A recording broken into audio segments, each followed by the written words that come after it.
Over the last 10 seasons at UMass, they've only been able to win 15 total games. That's right, it has truly been that bad. But we might have found our answer that could change things for good. Freshman transfer Von Meekins is a quarterback that wants to grow with this program, which is hard to find due to stuff like our small stadium and having some of the worst facilities at the FBS level. I've struggled to recruit well so far at the University of Massachusetts, mainly due to the restriction we can only get players from the Northeast region and the fact that we have to face 10 top 25 teams every season. But year after year, the Minutemen's roster continues to get better. A lot of that due to now senior running back Brandon Hood taking a massive load. I'm really hoping this season our receiving core can distract teams a little bit more away from him. We have Bryce Kroom, who is just normal development, but he was our first and only 5-star recruit. We also have Cam Locke that really shined as a freshman. But I will say, even though we got a lot of freshman corners last year, there are still parts of our roster, like our defensive backs, that is really rough. So the only goal I'm setting for Season 3 is beating 4 teams, with rivals Boston College being a great opportunity. Like I said, the rest of our schedule is extremely brutal. I should also add, it is paired with the hardest difficulty and some really challenging sliders. This is the impossible rebuild series for a reason. At least I have some positive news though for recruiting. We have found our first 4-star gym that is interested in coming to Boston College. Enrique Cotran, a wide receiver, 86 speed, could be a little bit faster, but I'd take him in a heartbeat. We're also going to go after some defensive players, including a 5-star linebacker. It wouldn't be the first 5-star we've got to sign here. It would be the second. I think he'd be better than Bryce Kroom though. Just the fact that he came in with normal dev as a receiver was not great. This is what the rest of our board's looking like. Just 13 eligible prospects I wanted to go after. That is literally it for our region on guys that we still stand a chance for. And I mean, there were some 1- and 2-star prospects I'm just ignoring for now, but we'll revisit since we can only recruit in the Northeast. This is what I've been waiting for though.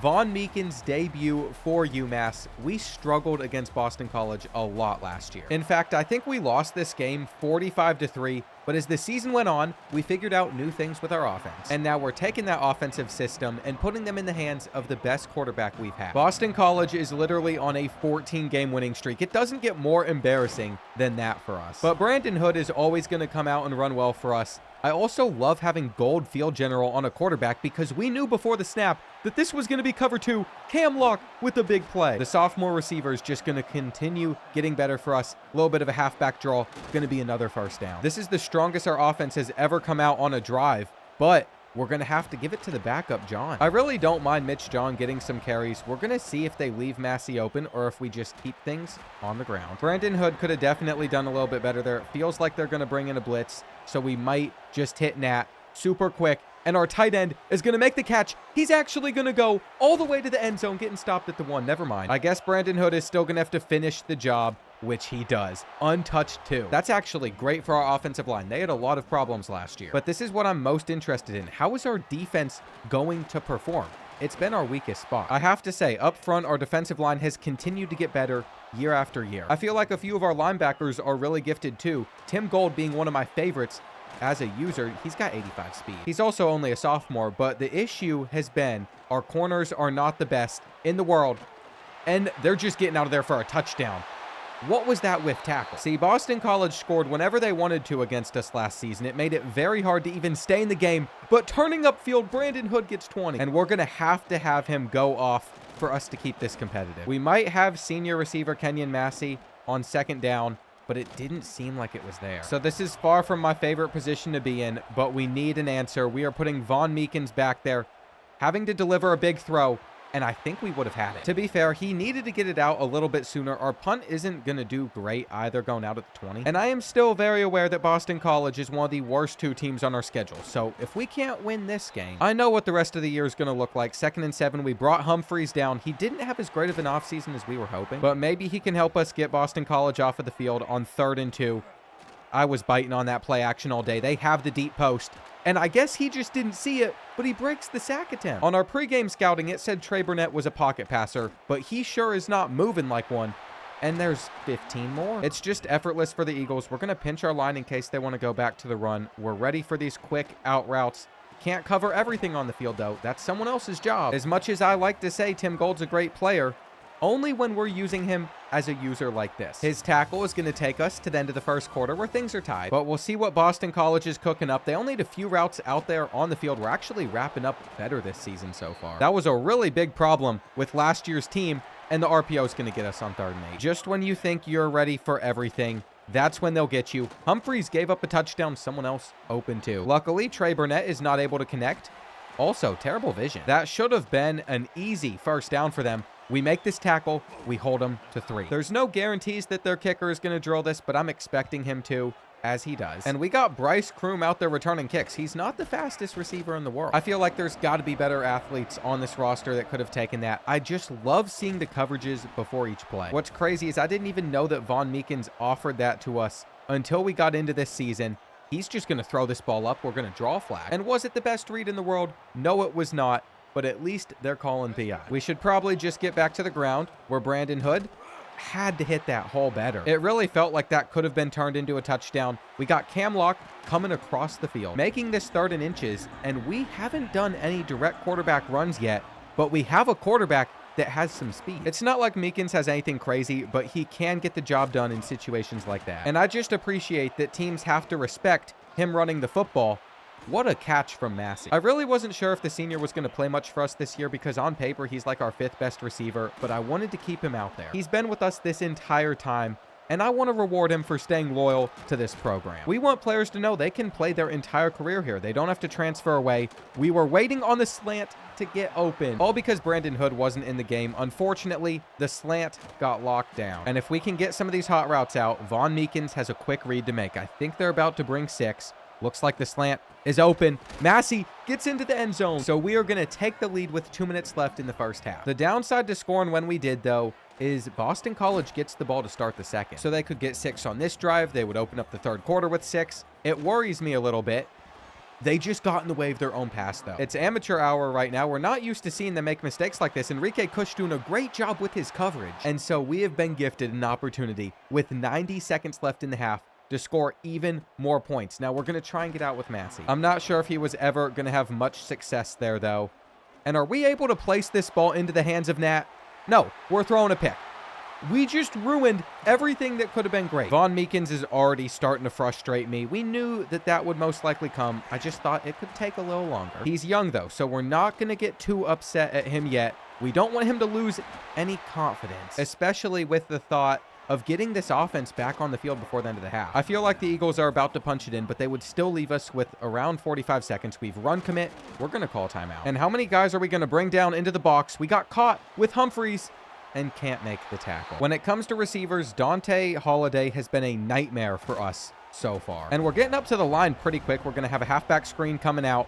This could be a big play. I see the numbers on our side. We're actually going to spin to the inside because we had the blocks. And what a decision from Hood. Hood going for the end zone. You thought that we were going to be trailing at the half, but we're not. Unless Boston College just pulls off a miracle with 14 seconds left, which is a possibility. We will be up by 4, and I bet they just take their check down or throw it away. I told you, Brandon Hood was going to have to carry us to win. That's what he has been doing for us to have any success so far at UMass. Last play of the half. On the run, not even throwing it. Senior transfer Elijah Newby actually gets his first sack for the Minutemen. I am so proud of this team. Last season, I'm pretty sure this game was already over by halftime. It was really bad. This time around, first play, just a run.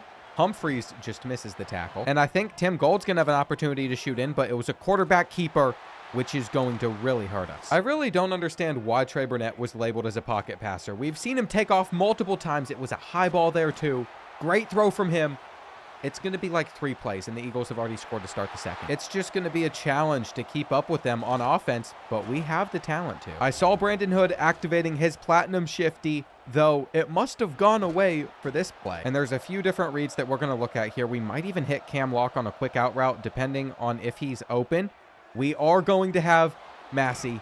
That's a first. So far, besides one really boneheaded decision, Von Meekins has been solid for us. I actually see an opportunity, if we can get this hot route to work, to just hit Kenyon Massey in the slot, though we are escaping pressure. We're throwing it, and there's no way they get a hand on that. Bryce Kroom with the catch. As Vaughn gets a little bit more comfortable back there, things are actually really nice for us. He keeps it, nowhere to go. But one thing we've not been able to do effectively is the speed option. We can pull that out a bit more this season.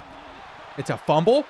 How did he fumble that? I feel like he was already on the ground, so I am willing to take this risk and challenge. You know, as we watch it on instant replay, he just dropped it. I think the helmet literally poked the ball out. So maybe we don't have a quarterback that I just want to run the speed option with. Boston College, so much time back there. But I noticed something on that play. They had their backup quarterback in the game, which is why I have brought out a blitz, and they handled it well. Larry Owosekwa is not the quarterback that started this game for them. He misses the throw. And this is what I'm talking about. He is bound to make some mistakes. I actually really like our defense setting up for this play. Here we go, 3rd and 10. 2 incomplete passes in a row. We got to take away this crosser. It looked like we were about to get a sack, but he makes the throw on the run. But it won't matter. Boston College down to their backup. If we're going to score on this drive, though, we are going to have to march 93 yards down the field. Not going to get anything here. And last season, we had a backup running back that could come in, and he was just as fast. It was such a nice addition. We don't have it this time. Deterrell Jones had to graduate, so that's important to keep in mind. I also realize next season, we won't have Hood either. That's the spot that we've got to be looking to replace in many different ways. We're going to need multiple options. Nat doesn't get the first. And I'm not sure if we're strong enough up front to win this battle, but it's a good test to do it against Boston College. We're not. If it was like a 4th and 2, I might pull out the fake punt. But again, they got a backup quarterback on the field.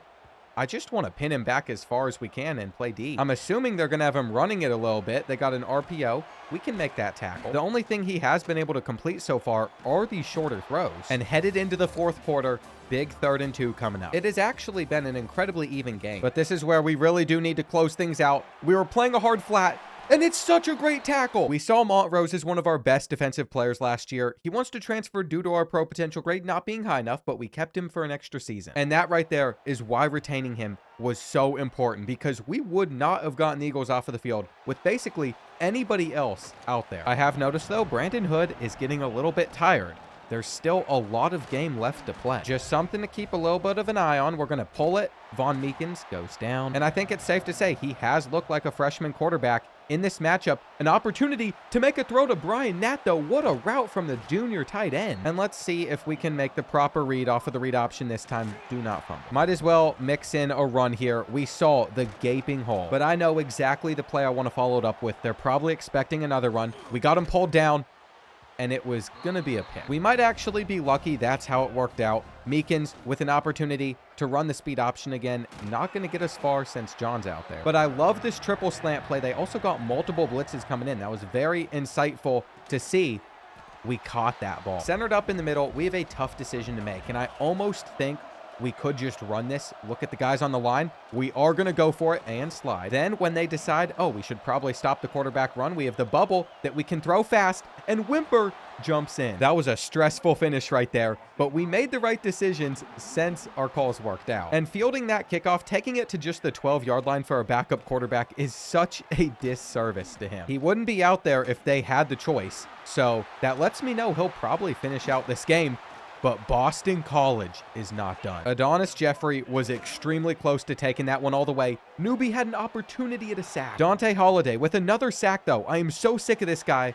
What's the flag that could have been picked? Wait, it was against Boston College. This is going to be holding or illegal receiver. Yeah, it's an illegal man downfield. But I'm weird. I decided to decline the penalty because I felt like we could stop them on a 3rd and short. I didn't want them to have 2 downs. They actually would have had 3 downs since it's 4-down territory. They are going to go for it on 4th down. So I don't feel terrible about the decision. Either way, I don't think we were getting the stop. We actually brought out a full press on this play and barely stopped the run. All they're going to do is hand this ball off. The blitz not getting in. But I still believe it is the best way to handle a backup if our man-to-man coverage was any bit decent. We're going to force him to either just hand it off 4 straight times or make a read here to end this drive. Good defense. This would be the best start we could have to the season if we just close this out. We need to get 3 stops. Humphreys not shooting the hole well. They break 1 tackle, and sure enough, they're in. I didn't know we were getting an instant classic in game 1, but we are. Minute 14 on the clock for Von Meekins, and it just showed me that they're going to be coming out in cover 1. This is actually very helpful. Assuming we get open, not much separation from that. But here's the thing. Are they really going to be prepared to stop the run with a minute left in the game? I felt like they would. All of a sudden, it's 3rd and 8. We can't even get Cam Lock on the slant that we want, so we're just going to have to hike this ball fast. We might be looking to do something with Von Meekins' legs. There's a first. And let's not panic. We don't have to score a touchdown here. As long as we get into field goal range, we're going to be okay. Did nobody pick him up? We are sure not making this easy on ourselves. I guess we're just going to have to roll out, be elusive, find Brian Nat diving out of bounds. Now we have to wonder, what can we do with 24 seconds? We got our triple slants out there on the field. It's a very inaccurate ball. And call me crazy, but I almost think we don't need to risk an interception. We just need to take things to overtime and settle for a field goal. Hang on. The cut from Brandon Hood gives us hope. I will let him take one more carry before we burn our second timeout of the game. And here we go. We have one play to try and reach the end zone before we just got to send things to overtime. No hot routes seem to be working. So we'll see. Either Kenyon Massey is able to get open, which he does, and the ball is on target. This is how we're going to beat Boston College to open up the season. What a start. This is the first time while we've been at UMass that we have been able to win this rivalry. And a lot of credit goes to Brandon Hood. He had like 200 total yards. But let's not forget, Von Meekins going 16 for 22 in his first start. Only 1 interception, 4 passing touchdowns. That is very impressive. We did get bailed out by the fact Trey Burnett couldn't finish the game. But who cares? When you face the next 10-game gauntlet that we're going to have to go through before we eventually play UConn, we have to be able to pick up wins in any means possible. I will say, though, I'm looking forward to the game against number 9 Maryland. They're not that close to our college, but most teams are very far away. I'm sure they're like a 4 or 5 hour drive instead. They've been very good in this dynasty. They got a 95 overall tight end. They also kept Malik Washington his entire career, so he's now a senior, 88 speed. He'll be tough to stop. And even though they don't have the highest overall running backs or receivers, every single guy on this team seems to have some speed. As long as they don't torch us immediately off of the line, though, I'll be fine. And this is an opportunity for us to win in front of our home fans, which like never happens. They typically just show up to the game because we're facing some really good programs, but as you can see, it is a sold-out crowd. Our win against Boston College last week must have put a little bit of hope into our fans. They also like Von Meekins. But are they going to continue to like him if we don't have much success in this game? That's what we're going to find out. First carry goes for a lot out of Brandon Hood. 18 yards, can't go wrong with it. We're even looking to split this cover 3 immediately. And that's going to be a pick. It's going to be a pick. What are we doing? There are definitely holes in Von Meekins' game. That is one of them. His vision has a lot of time to improve, though, so I'm not going to take it out on him yet. That looks like it was going to be a run. They got us with play action. They got the dump off underneath. And I think they're getting the first no. We're actually going to burn a timeout here. Try and put out defense that can stop their QB sneak. We know what's coming. Can we stop Malik Washington? Maybe even enforce a fumble. He went to the other side, but it's 4th and 1. And here we go. We're prepared for the handoff. We're pressing.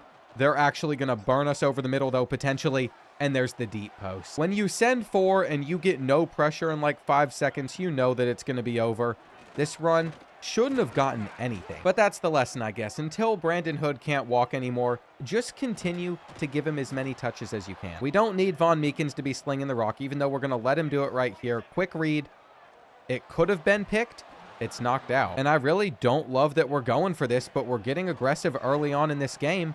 And Kroom makes the catch. For being a 5-star receiver, you would assume we could trust him a little bit more. Read option actually getting us 8. And Von Meekins will be throwing the football again because he can tell that they're out there in man-to-man coverage. It looks like they're going to get a double team on Kenyon Massey. It won't make a difference. And the blitz is coming down. Are they going to bite, though, on those receivers? If they left one of them open, we were ready to throw it out wide. They're all over Hood. So it is back to the air with Von Meekins. Curl route.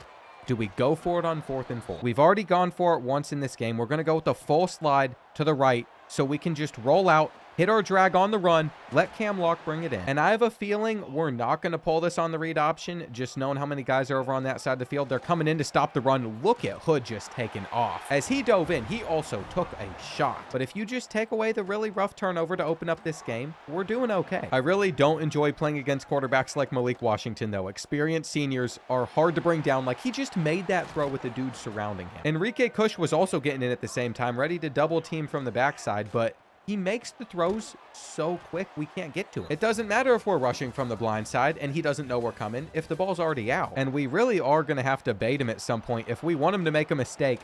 They can't realize that they can run the football on us or else it's going to be a long day. The way that we sell out to stop the pass, it leaves a lot for the taking on the ground. And I think Maryland's just going to have the numbers out there to stop this play. We're going to have to hand it off. Wait, be patient. Great cuts out of Brandon Hood. But how are we feeling about taking a deep shot down the field? If we get a chance at a 50-50 ball with no safety help over top, Cam Locke would make some of these catches last year. There's a flag on the play. And you know what? It's against Maryland. I really like those white alternate jerseys as well. That right there is exactly why we look to take some shots every so often. Cam Locke didn't get open. I really don't know what to do about that. It could have been terrible for us. And we're going to really need him on this play. Third down, even our drag just isn't there. But they are telling us that Ben Nava can hit a 57-yard field goal. I'm not sure if I believe this, but it's full power. It's about as perfect as it gets, and it just snuck in. I want you all to know I might throw a lot of interceptions, but my skill gap in hitting field goals like that is higher than yours. As for getting stops on defense, I'm not so sure about this skill gap. Humphreys, come on, dude. Darian still needs to develop a little bit more. That was just out of reach. Chance for Darian to redeem himself with the tackle. But back to what I was saying. He's never going to be an elite safety for us if he doesn't continue to progress. We really could have used an interception there, and it looks like I'm just going to be stuck on Culliver. Tackle for Montrose? No. He is also missing. We need to be really careful about Iverson Howard as well, whether he's taking carries or he's making catches, because he breaks a lot of tackles. We're going to keep a close eye on him. We're going to give him his flowers. They're just going to go underneath, and we take a full hit in. That's exactly how you have to wrap up against him. Anything underneath will not be there. Malik Washington, though, looks like he's about to take off, and there's no fumble. That was a unique way to move the chains. He could have done it a lot faster. He gets into the end zone, and we've got to respond in these final 2 minutes, or else it will get out of hand. On a 3rd and 3, I feel like we have the blockers and the numbers to easily convert here, which we do. The question becomes, how does Maryland counter this, or are we just going to be able to run it straight up the gut? Once they respect us a little bit more to the inside, that's when we go for the halfback toss. And it's Leclerc getting his first carry of the season. I don't think the junior is going to see the field too much for us. We're not getting any separation, by the way. It's going to be a pick to end the half.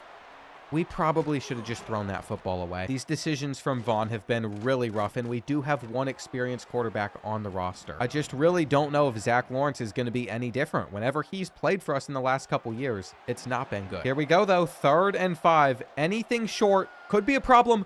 That's got to be picked. Literally straight into our hands. Malik Washington's not going to make many mistakes like that in this game. You have to take advantage of those. We got a chance at a kick return, though. We know Kenyon Massey is quick. He stays on his feet. He's just not getting around them all. Okay, we might be hitting him straight up the middle, depending on if that linebacker's guarding him. Or we're going to force it, and it's going to be interception number 3. There were so many other ways we could have put that. It is not a great look for the freshman, though. This is just his 2nd start. We really might need to consider somebody else if he throws more picks here in the 2nd half, especially if he hits 2 more. It's just the turnovers have really put this one out of reach. If it weren't for our defense playing the way that they currently are, even Tim Gold had an opportunity at an interception there. This could get really ugly. They're going to have 5 wide. It's a quick throw. We cannot make that first tackle. What did I say? Iverson Howard is going to be a pain to stop. Let's bring him down short. Okay, this is the opportunity that Von Meekins really needs to prove himself.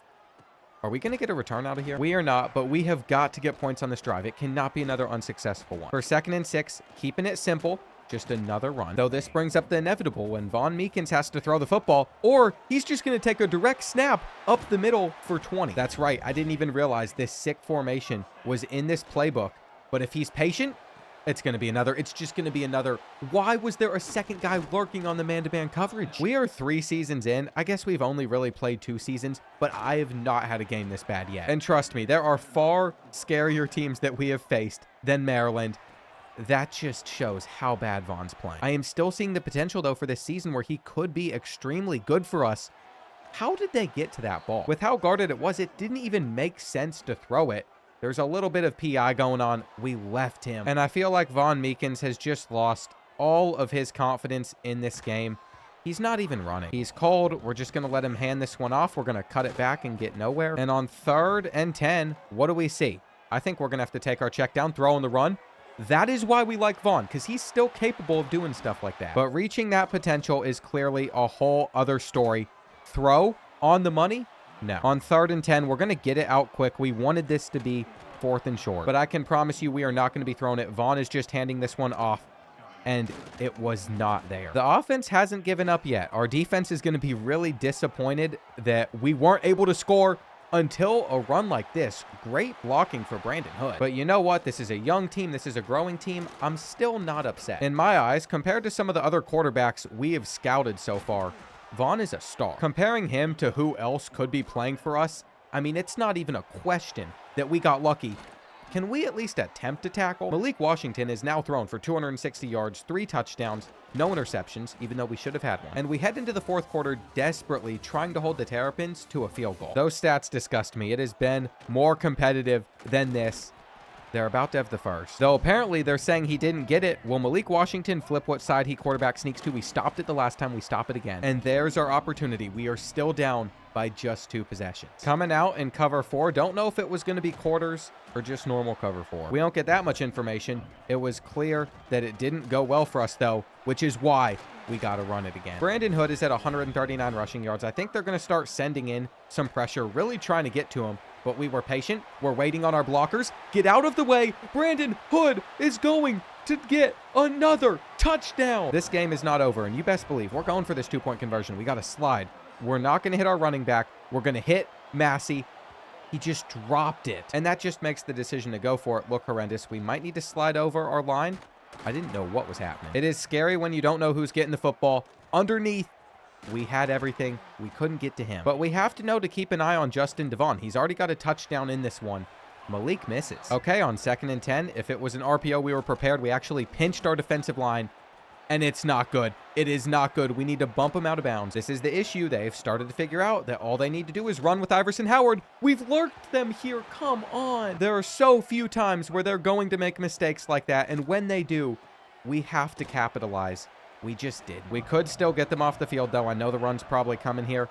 Can we get in that gap and make a difference? I'm actually going to use our Shylans just in case they decided to go with a read option. And I think what we discovered last season was double mug on the goal line was our best defense for the run. The issue, though, is if they decide to throw it, we're going to drop back in Tampa 2 here. We're not going to send a blitz. We're in there with Humphreys. We hit him, and we've decided to call a timeout. What it's going to do is it's going to save 35 seconds. They could have run it down to the 2-minute timeout before kicking. It could come back to bite us, though. If we needed that 3rd timeout to get a defensive stop, they're going to be able to run 40 seconds off the clock. The only way we avoid that completely is if we score a touchdown in like the next 2 plays, which I don't see happening. In fact, there is a very real possibility Von Meekins throws his 5th interception of this game. There really is only one decision that makes sense here, and that's going with the halfback screen, waiting on those blocks, and letting Brandon Hood pick it up. We should be able to run through the first. We just need to snap this really quick. Time is really going away fast. That's got to be it. There is no way that they're saying we didn't get the first down there.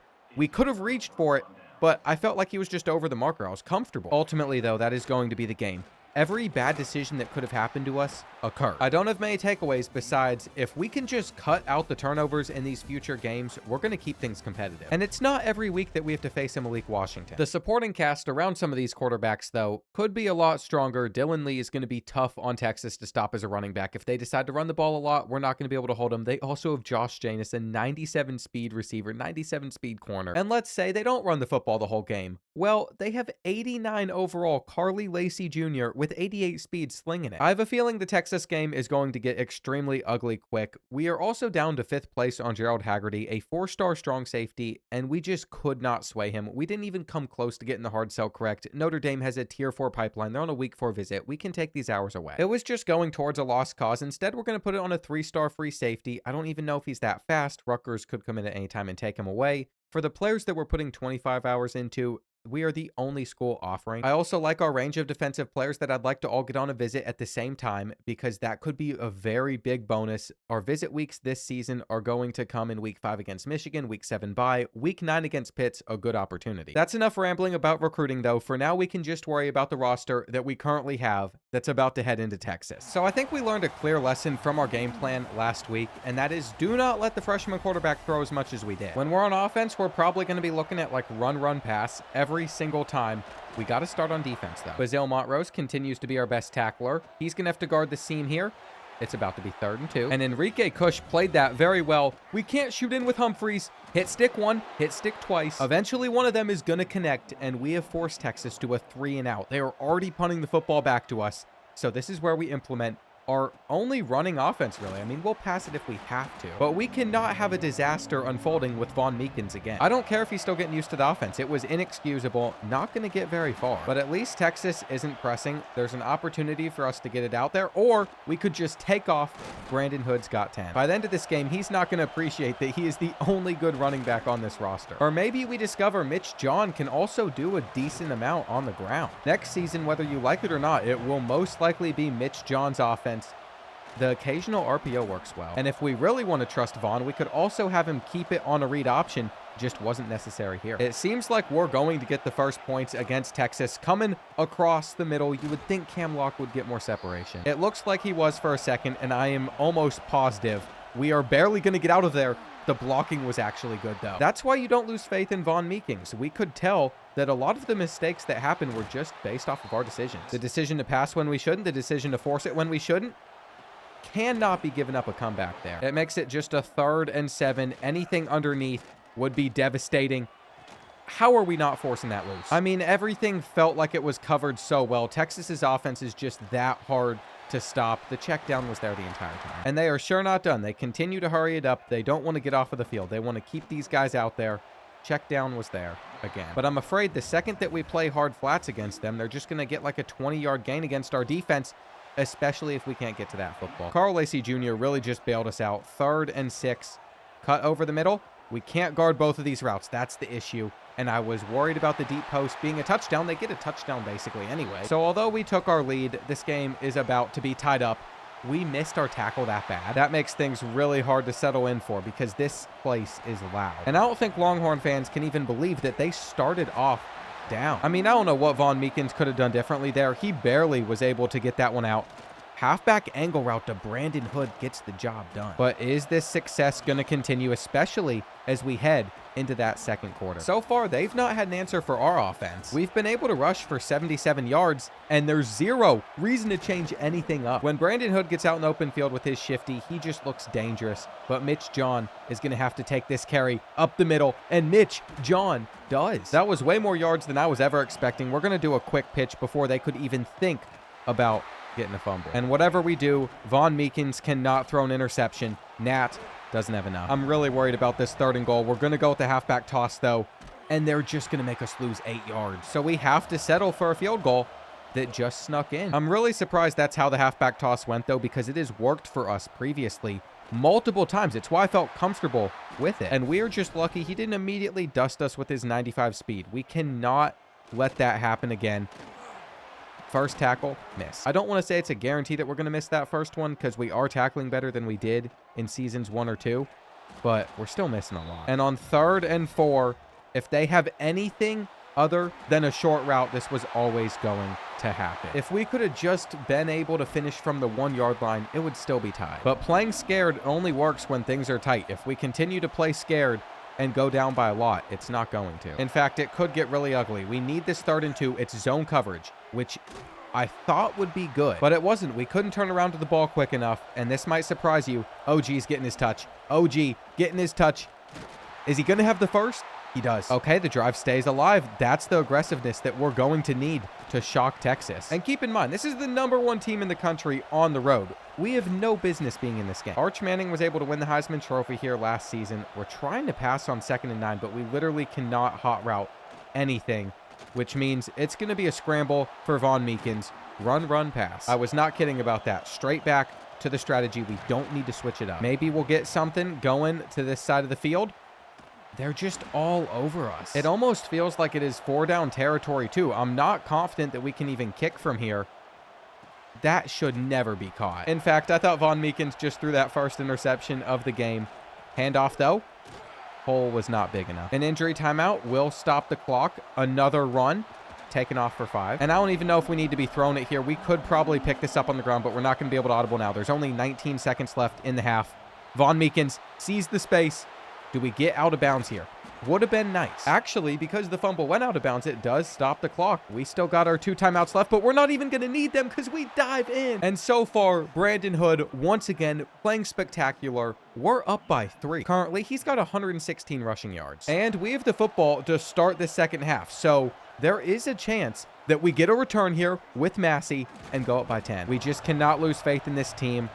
Looks like our first run of the second half will be 15 or 20 more. And sticking to the run pass has really forced me to run the ball as much as we should have, because that's our best way to go. Whenever I'm not thinking about it, I will just decide to start airing it out. I'll be running 4 verticals like we stand a chance at getting much through the air anyway. I don't know why, it's just habit. I do know that they're in cover 2 here, but we're still hitting Mitch John.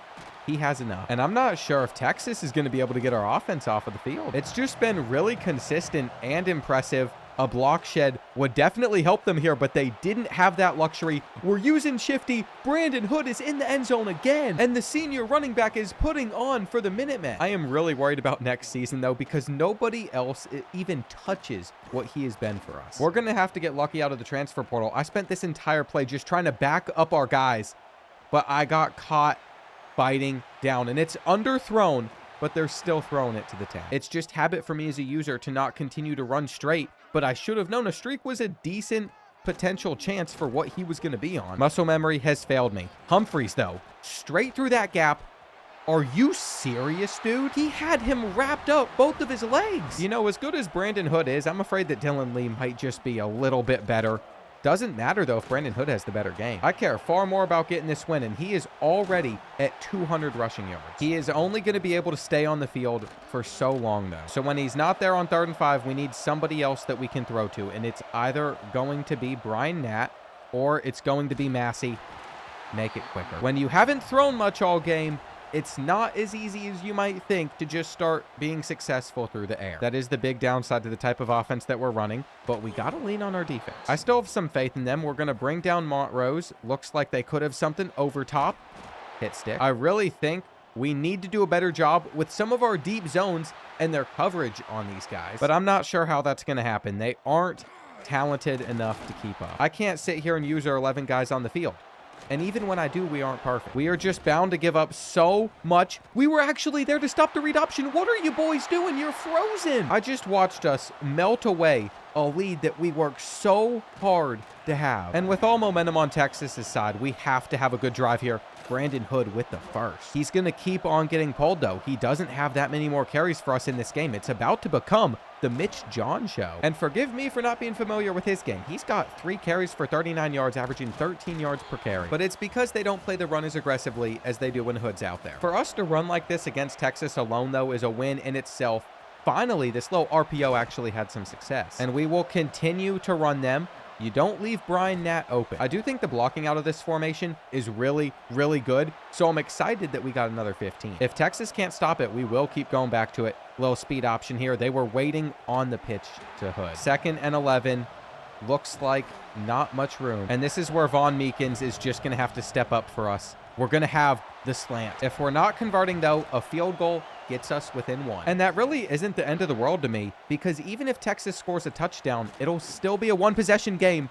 Not like this. Not like this. We've seen kick returns before just force him out of bounds. Even when paying attention to them, we still give them up.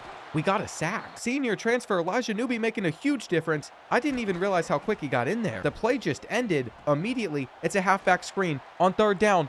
Someone bring it. Well, Texas is punting us the football.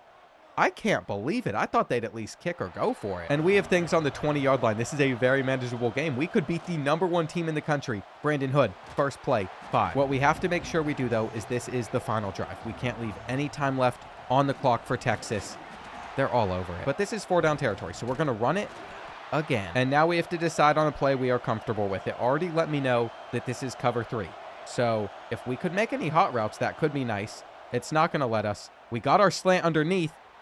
That's a big hit. Maybe if we hit it a little bit sooner, we could have had the first down there. We can still get this football back. But either way, it is what it is. We have no business competing with the #1 team in the country.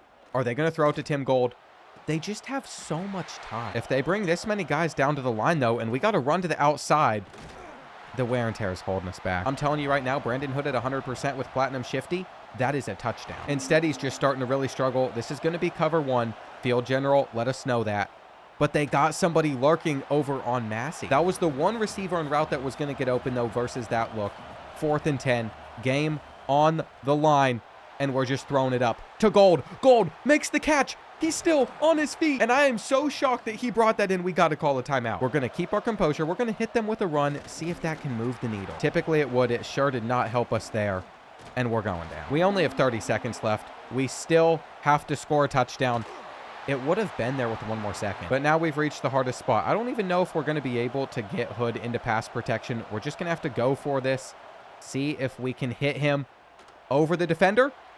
We dropped that, but not the last one. That's frustrating too. That was a 5-star recruit, but we kept it close with #1 Texas. This team's going to show a ton of fight all season. I will say, I think we're all aware that there's always been the issue with EA games where quarterbacks very rarely on the hardest difficulty ever having completions. Just look at those stats compared to ours. I mean, there was just no way we were getting many stops against Texas, but they are like 25 overalls better than us, so maybe it should be that way. Lots of guys not happy about the playing time that they're getting either. You know who won't be complaining? Brandon Hood, who just won Independent's Offensive Player of the Week. And I'm excited to face off against the Trojans. If you missed Season 2, this was one of the 3 teams we beat last year. I still can't believe we did it, but this year we got to go to the Coliseum, and their receivers are extremely tough. They got a 95 overall running back. Their offense might put up 45 points. Cade Fox is still there. Except this time, he's much better than he was last season, and I highly doubt he wants to lose to UMass 2 years in a row. Just knowing that we were able to beat the Trojans last year, though, gives us enough confidence to think that we could take them down again. But only if we're able to get a few defensive stops. We're going to need them badly.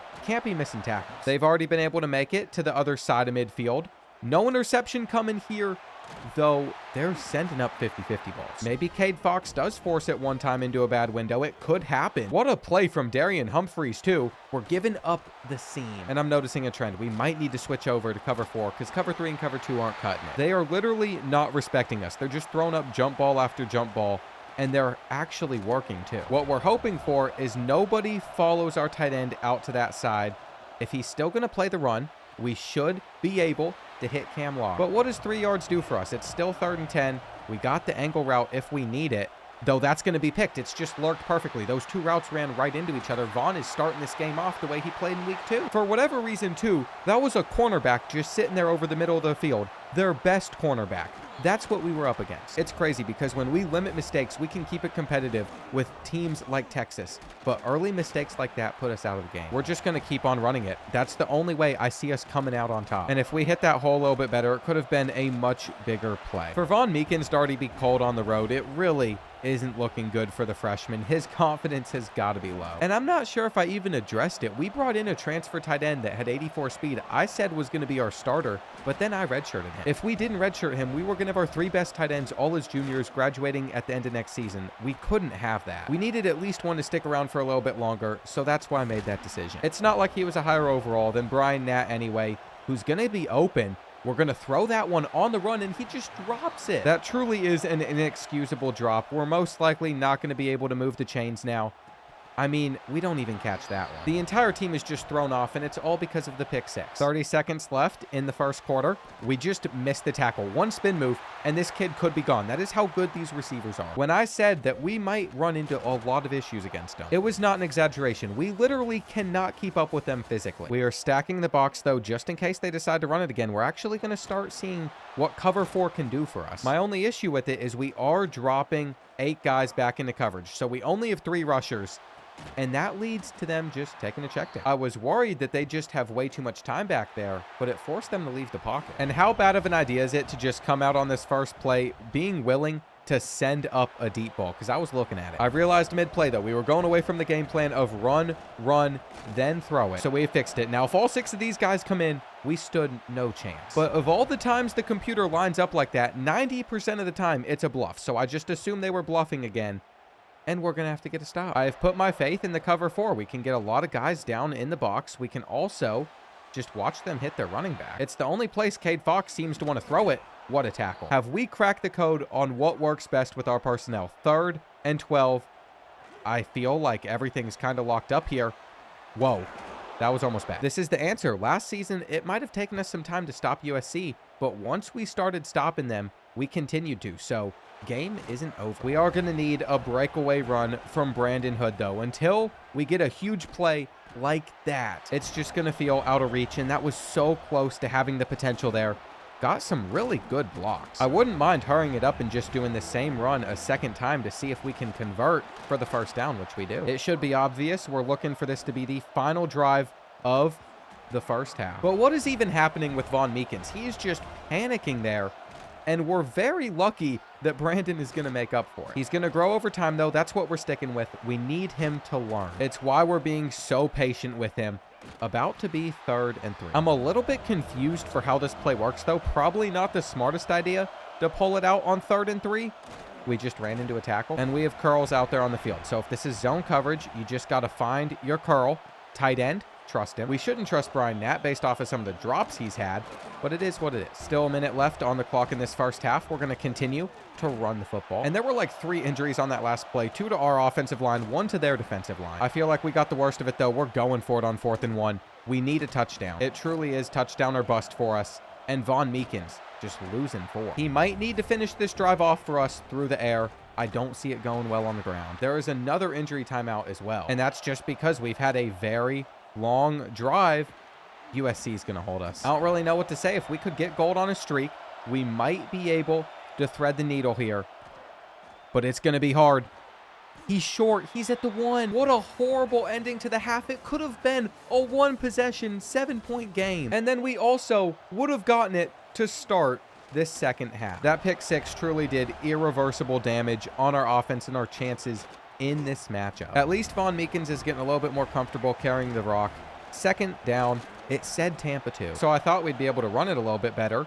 We're going to hit the flat, though. Hood has the first. And he's averaging like 70 yards on 23 carries. It has not been the best game for him. I am afraid that we fed him a little bit too much. Matt John getting nothing. And what do we have on 3rd and 6? Is Von Meekins going to help us convert here? We're looking for a running back underneath. Maybe we could go over to Kenyon Massey. Finally. It has been rare for him to get much separation for us. And we're actually going to stay in the hair just out of bad habit. No reason to drop back there at all. Maybe Brian Nat gets open off of this RPO, and we're able to make that aggressive catch. 3 straight throws, though, is probably going to do it. They're getting a hand on that ball. I have to say, getting shut out like this on offense, only being able to score a few points, is some of the most disheartening stuff. And how much longer is it really going to work for us to come out in cover 4? Eventually, they're going to break off a run, even with 8 in the box. And do we have the speed to catch them? Barely. The worst part about that is they hurried it up for another 5 yards because they could see they got momentum back. But look at us forcing a 3rd and 5. It's a keeper. They're going to have to kick. At least that's what a normal team would do. They are not. They are going for it. We could have gotten in there with Humphreys, but we're hitting Cade Fox. That's enough. We got our stop, but we are still sitting at 3 points. There have been opportunities we did not capitalize on. And since our roster's not that good, we literally just cannot afford to make any of those mistakes in a game. I would like to note Brandon Hood, due to wear and tear, is now down -9 speed. We can't run it the rest of this day. Plus, the more we do it week over week, he's going to continue to get tired, and then the rest of the season is going to be an absolute disaster for us. We're about to learn what it's going to be like next season when all we can do is hand it off to Mitch John. I'm afraid we're going to have to throw the ball a lot. But he isn't doing terrible with these carries still. Maybe I'm just a hater. To be completely fair, I've seen him run, and his 40 time's not where I want it. That's where I'm asking for him to step things up. This jet sweep just loses us 3. And it's going to be cover 2. We have to throw one of these slants, or do we? If it's cover 2, we could go up the seam. The question just becomes, is Von Meekins capable of making that throw? And they lurked us.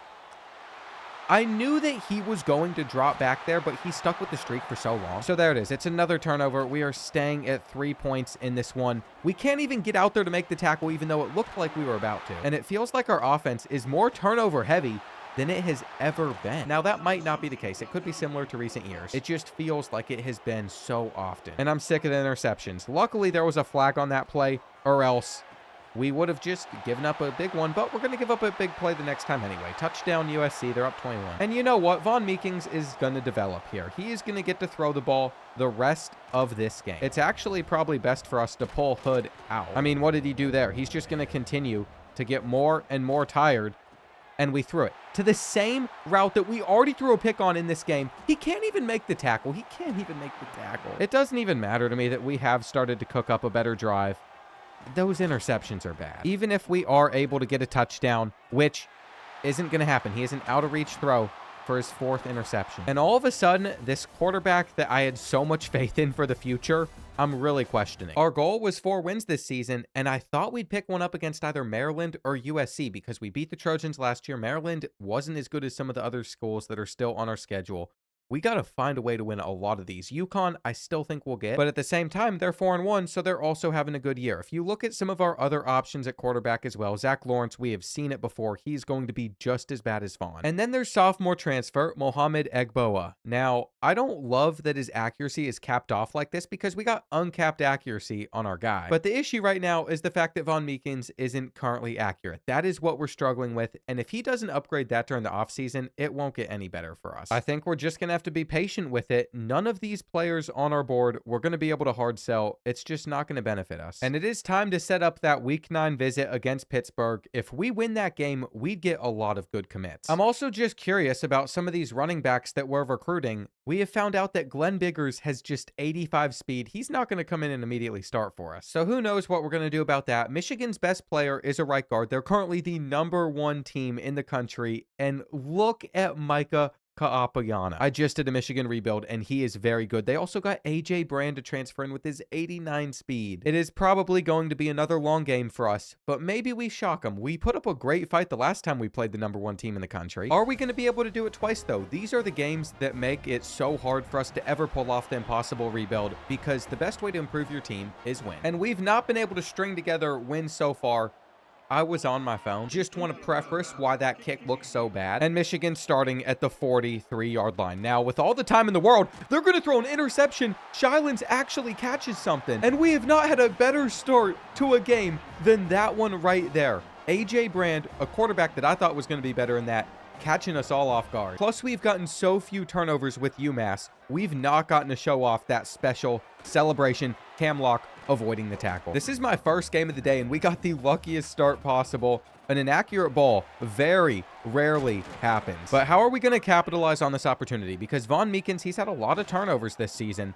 We have to be aware those could come. And I love the idea of throwing this one to Kenyon Massey. Now, if they drop back into zone coverage, we're going for Bryce Kroom. He just fails to hold on because he has been incapable of catching the football ever since coming here. But then we could throw up a 30-yard contested catch and he'd find a way to bring it in. He's just very inconsistent. It's also our second time already pulling out this RPO. They've already shown it in coach suggestions twice. I doubt that they're going to fall for it a third time. But we are in the red zone against Michigan. I would absolutely love a touchdown here. Brandon Hood dives in. We had to just reach for it. We're not getting stopped on the 1-yard line. And I'm so serious, bringing 8 guys down into the box, using cover 4 quarters like this, but then playing underneath so it's not man-to-man principles, could be what saves this season. That play scared me a little bit, though. I saw multiple guys wide open. AJ Brand, just another inaccurate pass. We got to make this tackle on the Michigan running back. Of course he breaks it. That is not a surprise to me.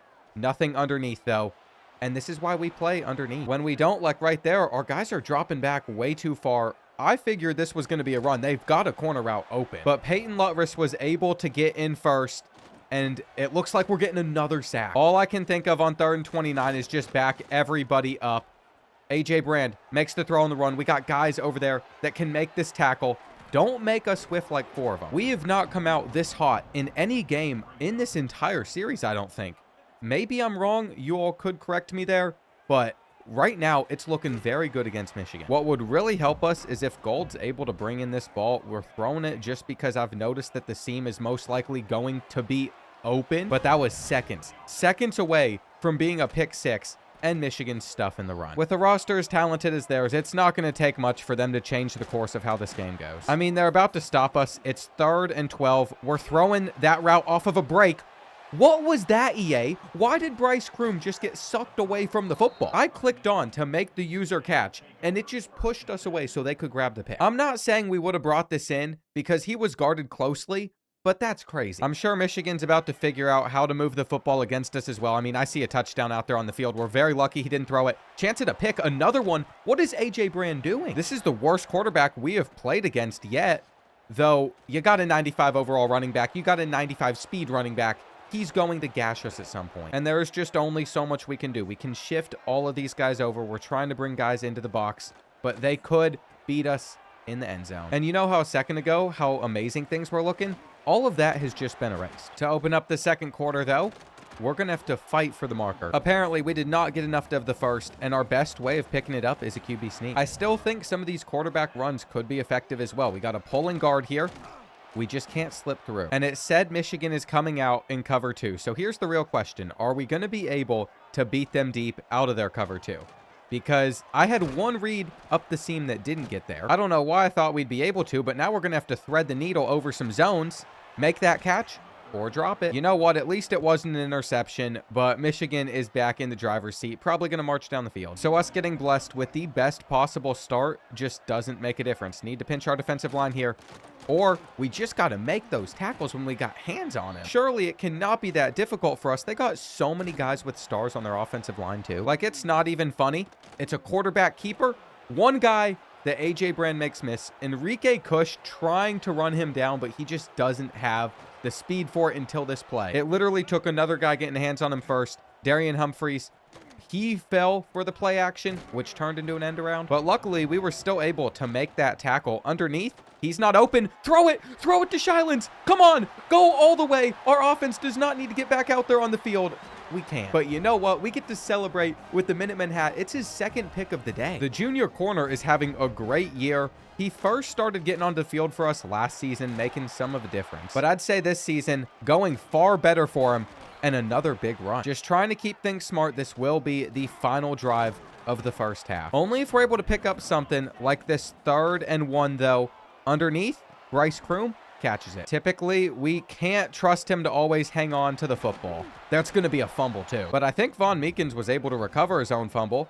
Quick RPO pass out to Brian Knapp. And I just want to see Bryce Kroom develop more. He's so bad in his current state. Like, he genuinely frustrates me. But what can we do about it? Speeding to the outside, nowhere for Hood to go. And it seems like Michigan is only going to rush 3. So Von Meekins takes his time, sets it up down the middle. But ultimately, we didn't get what we wanted, and I think we're going to call a timeout here so we can settle for a field goal and take a lead into halftime. As nice as a touchdown would have been, we start the second half with the ball. And when you're given a chance to get points like that against a team like Michigan, you just have to take them. Now, one thing you'll have probably been screaming at me to get back into the mix is halfback screens, because those can go the distance for us, especially when you have somebody as explosive as Brandon Hood. But they only work a couple times a game. We just used up one of them. On second down, it looks like they're going to guard Brandon Hood out there really well. So we need a 3rd and 14. We're kind of waiting to see if that corner blitzes or not.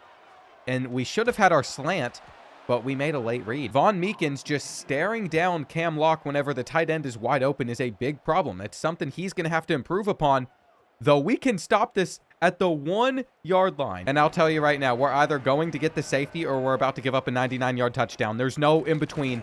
Come on, guys. I am trying so hard to get straight in there, which we just did. So a safety against the #1 team in the country puts us up by 5 points, and we're getting the football back. It doesn't matter. We started off the second half with a bad drive. That just shows there are times where punting can be very effective, though Michigan is sending so many here. We needed that block to hold up. And look at how backed off the Wolverines are. We might be able to hit Cam Locke. If not, give it to Brandon. It's safe to say they have picked up on what they need to do to get us off of the field. And you can't do that. You just cannot get held to a 3 and out after getting the safety. There was so much momentum on our side. But who knows? Maybe we're able to stop Michigan again, because our defense has done a lot of great things in this game. Shylans is just going to get gassed here. First play for the Wolverines on offense in the second half. I don't even want to talk about the 2-point conversion. They also got that. They're up by 3. And we've done everything that we can in this game to stay competitive, and it's still not going to be enough. I genuinely just cannot believe that we're trailing right now. They bring in the blitz, so Brandon Hood looked like he was open. He caught that? Typically, I get frustrated whenever they're able to make catches like that against us, but I'll take it there. We got another run with Mitch. He's still doing his best whenever he's out there on the field, and pulling this one with Vaughn for 4 more. It also looks like Michigan is going to get a little blitz heavy here. Brian Knapp can't get through him, but it sets up a very manageable 3rd and 3. It says they're going to be in cover 3. Are they prepared for the run? Michigan is really sending. They're giving Brandon Hood almost nowhere to run, but he still is able to get 7. And do we trust our guys to just get open here? I feel like we should be able to hit Massey on a very quick slant. It said that they were in cover 1, and those were the guys blitzing. We threw it to gold. It was honestly just a panic decision. I did not want to take the sack. So we're going to have to tie things up at 15 which we do. I don't know how much longer we can just stay out there and cover 4, though. They've kind of figured out how to beat it. Not another one. Not another one. Okay. He's got 6 carries for 167 yards. By the way, it actually is that bad for us. And we just can't stop the run. It's like Michigan realized, what are we doing? How are we not running it down their throats? And now that they're having success there, it's going to be almost impossible to get them off of the field. Great tackle from Tim Gold, though, on 3rd and 2. We are willing to run commit. We get in there with the hit stick, and they're just bouncing off of it. Shylins literally could not be playing any more perfect than he already is. It is so demoralizing to know that they're most likely just going to score. It's a fumble. We could have had that. That was our opportunity. That was how we got the Wolverines off of the field on this drive. Can we get a pick, though? Can we get a pick? He's open. And I'll tell you what, we have a chance to beat the #1 team in the country if we just go down the field, score a touchdown, and the 2-point conversion. We cannot give the Wolverines a chance to touch it again on offense. The last couple drives, we've looked like a Division III school trying to stop them on that side of things. And how far is Brandon Hood going to be able to carry us? That could have been picked. On 3rd and 8, I would like to just get a little bit closer to the marker. Brian Nat's going to break the tackle. Still going to be 4th and 2. And I just feel like we have the numbers to throw this to Brandon Hood in the flat. Let him pick up that 1st down. If they hold up their blocks, he might be able to get even more. Though trotting Brandon Hood out there doesn't matter much if he's got Platinum Shifty whenever he's down -14 speed. Now it's -16. His wear and tear is so depleted. And I genuinely do not feel comfortable with him out there. I would much rather it just be Mitch John. On 3rd and 8, there's a flag before the play. I was trying to call it, but when I went to snap it, they gave us a false start. The worst part about that was there weren't even any audibles out there. We got a couple different reads that we could look for, but mainly I just wanted to get closer to the marker. With Von Meekins just selling, though, it's not going to happen. That ball was not accurate. He needs to have an accurate one on 4th and 13, which he does. Hang on, there's still 22 seconds left. We have all 3 of our timeouts. We're not going to run the football here just because that's not been working for us unless it's a scramble. They got the spy. We're actually going to stay in 5 wide. Looks like Wimper could get open if this is man-to-man coverage. Or we have our slant. Other side was open. Literally everything in this game has built up to this moment, and it's out of reach. It looks like Michigan's going to drop 8 guys back into coverage here.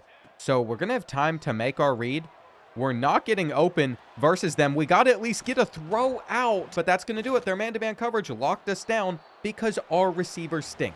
I don't know how we get better at UMass. We literally can't win anything. That's just such a frustrating end to a game that we played so well. We aren't seeing that many guys want to transfer, at least. It is still a manageable number, though we've got to be able to come out against Pitt in week 9 and win if we're going to get some of these 4 and 5 stars. We also just found out that 3-star Glenn Biggers is a gym, so even though he's got 85 speed, we're excited about the elusive bruiser. And I'm going to go down on our schedule and predict which games we could still win this season. At Penn State, I don't see it happening. We could probably beat Pittsburgh. I could also maybe see Ole Miss and UConn, but Penn State could be one of our better shots, actually. It's so hard to tell. It comes down to what the rosters are looking like. But a 93 overall quarterback, Ethan Grunkmeyer, still there. That tells me everything I need to know. Corey Smith is a 98 speed, 91 overall. You just saw what a good running back at Michigan did to us when we didn't immediately tackle him for a loss. It's over. I'm pretty delusional, but I'm not delusional enough to think that we stand a chance after seeing their running back room. Their 3rd stringer also at 99 speed. And do we call this a rebuild, or do we just call this torture at some point? Is this what it's like to be a fan of UMass football?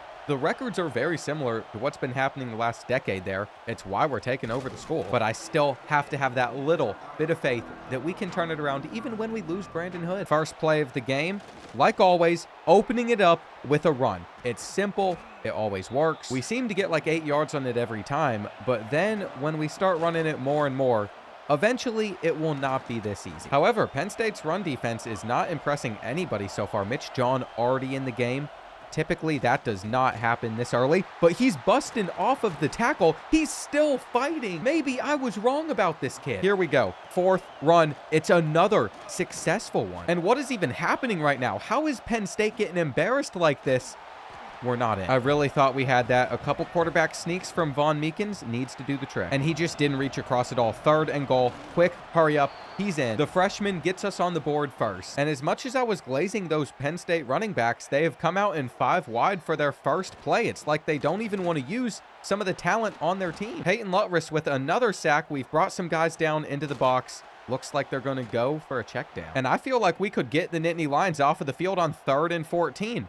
They're going to take a check down most likely, or they just threw it to the tight end. He wasn't even able to catch it. I thought they were going to throw to one of those shorter routes, and then we would just be praying that we actually made a tackle in the open field.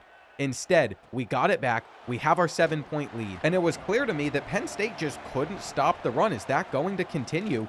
I sure hope so. Brandon Hood bouncing off of a tackle. This is incredible. We haven't seen him break away from this many tackles before. As solid as he has been, normally that first bit of contact brings him down. We're even going to put Cam Lock on a streak over there just to see if he is getting open. But something is wrong with this man's brain. What is this? What is this?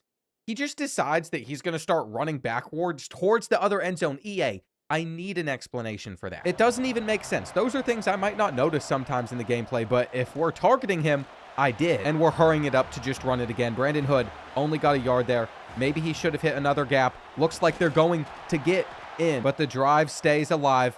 A run to the outside, he just got caught on. I can kind of see how this one's starting to go. Brian Nat's not even open there. Penn State is most likely going to get us off of the field, but we had Massey underneath. And forget it, I don't want a field goal in this game. We've seen what a field goal can do for us. It doesn't do that much. We took our field goals against Michigan. I don't even know what route Gold's going to be on. I wanted him on a drag. We're just going to have to call a timeout. The stadium pulse was legitimately ridiculous. We've switched up our play call to a halfback screen. Brandon Hood just brings it in, and now they're getting us with a holding. It's so bad. It's so bad because these refs are clearly just screwing us. It becomes a 4th and 14 where we're doing it. We're attempting the 57-yarder.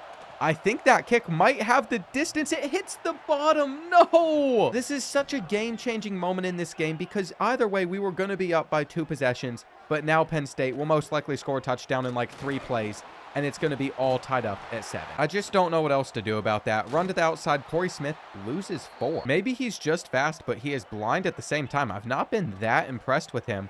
Looks like we have a chance at a pick 6. And Enrique Cush dropped the football. No way they make it to the marker, though. We got plenty of guys out there. Back to Enrique Cush dropping that football, though. He was a former 4-star. I have higher expectations for him. We need him to be able to make that play. It looked like we could have blocked that punt. And how many guys are they bringing up to the line? They're getting a lot more aggressive on Brandon Hood, but we're going to go to this part of the field. I already know he's not last in this whole game. He is going to be so tired. This is even worse. We're not picking up this 3rd and 1 with them stacking the box like this. I can't change the play call. So we're having to use our 2nd timeout already. We're literally just going to dive for the marker. The second that we get it, it's a fumble. And we didn't even need to dive for it there, but I wasn't sure what was going to happen. I thought they might just break through immediately. Our defense is going to be so upset with what the offense is currently doing. We should have had Corey Smith for a loss. But it is what it is. I'm just proud that we're making developments on one part of the field. They got a motion coming over to this side.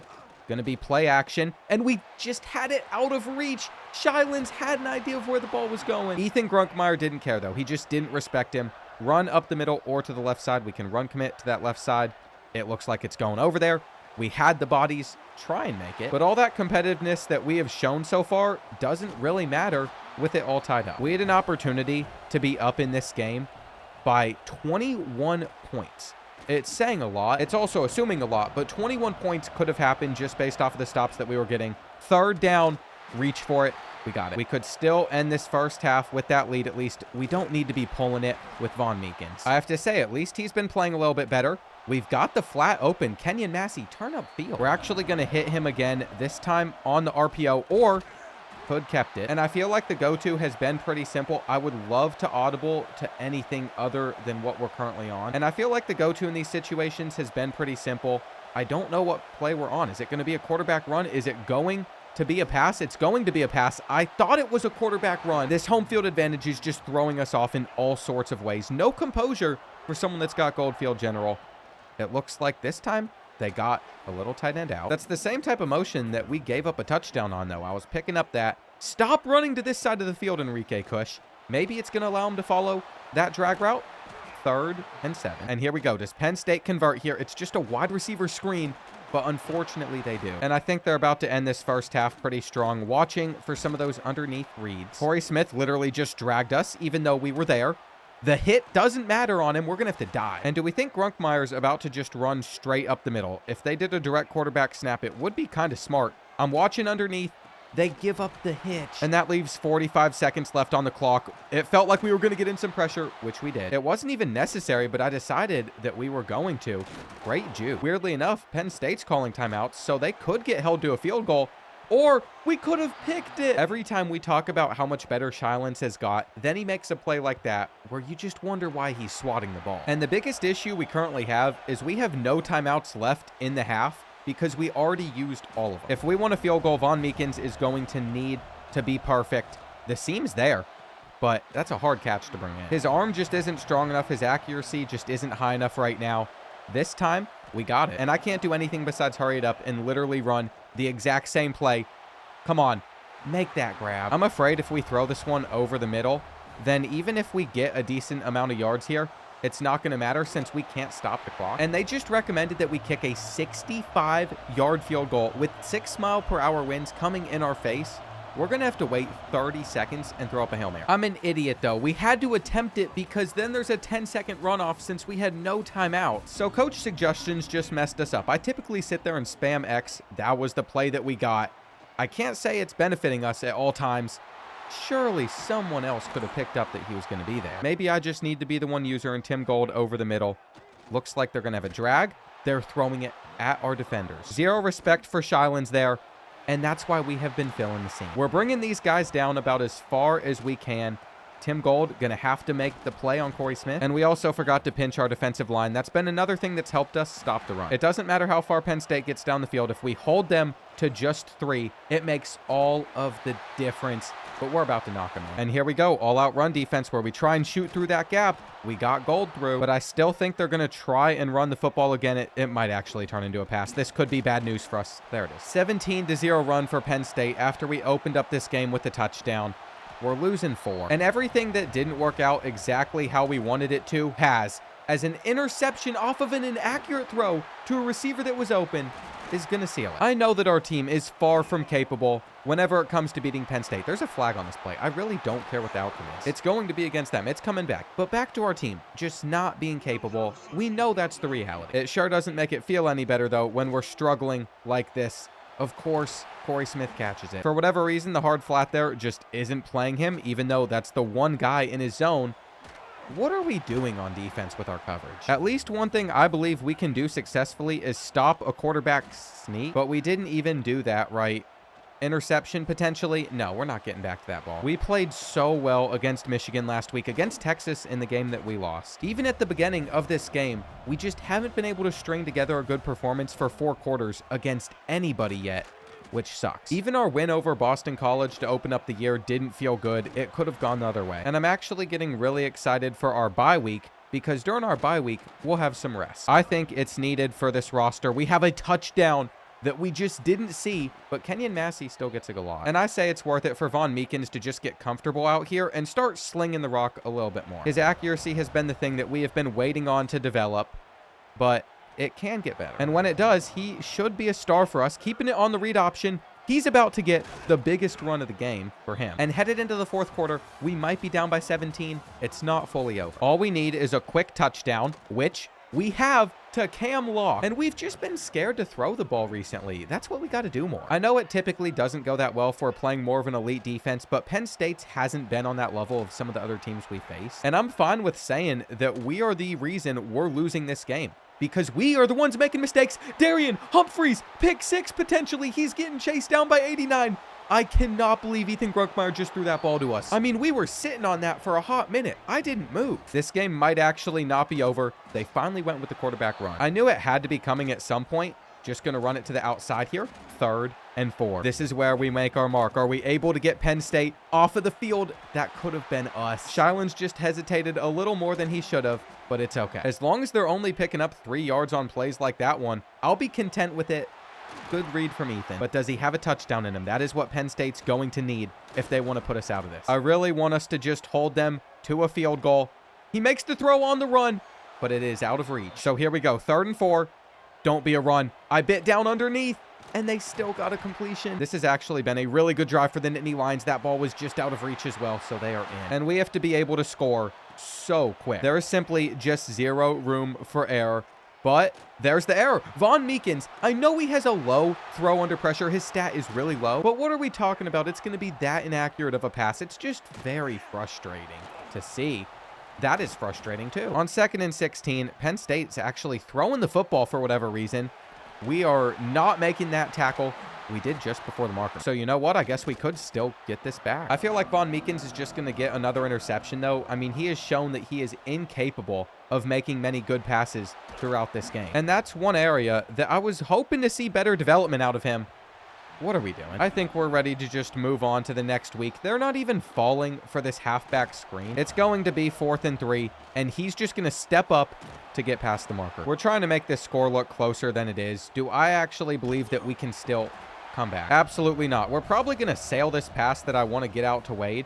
Even if we wanted to fit it into this window, they tried to break on it first. But you know what? It fell into his hands. Game is not over yet.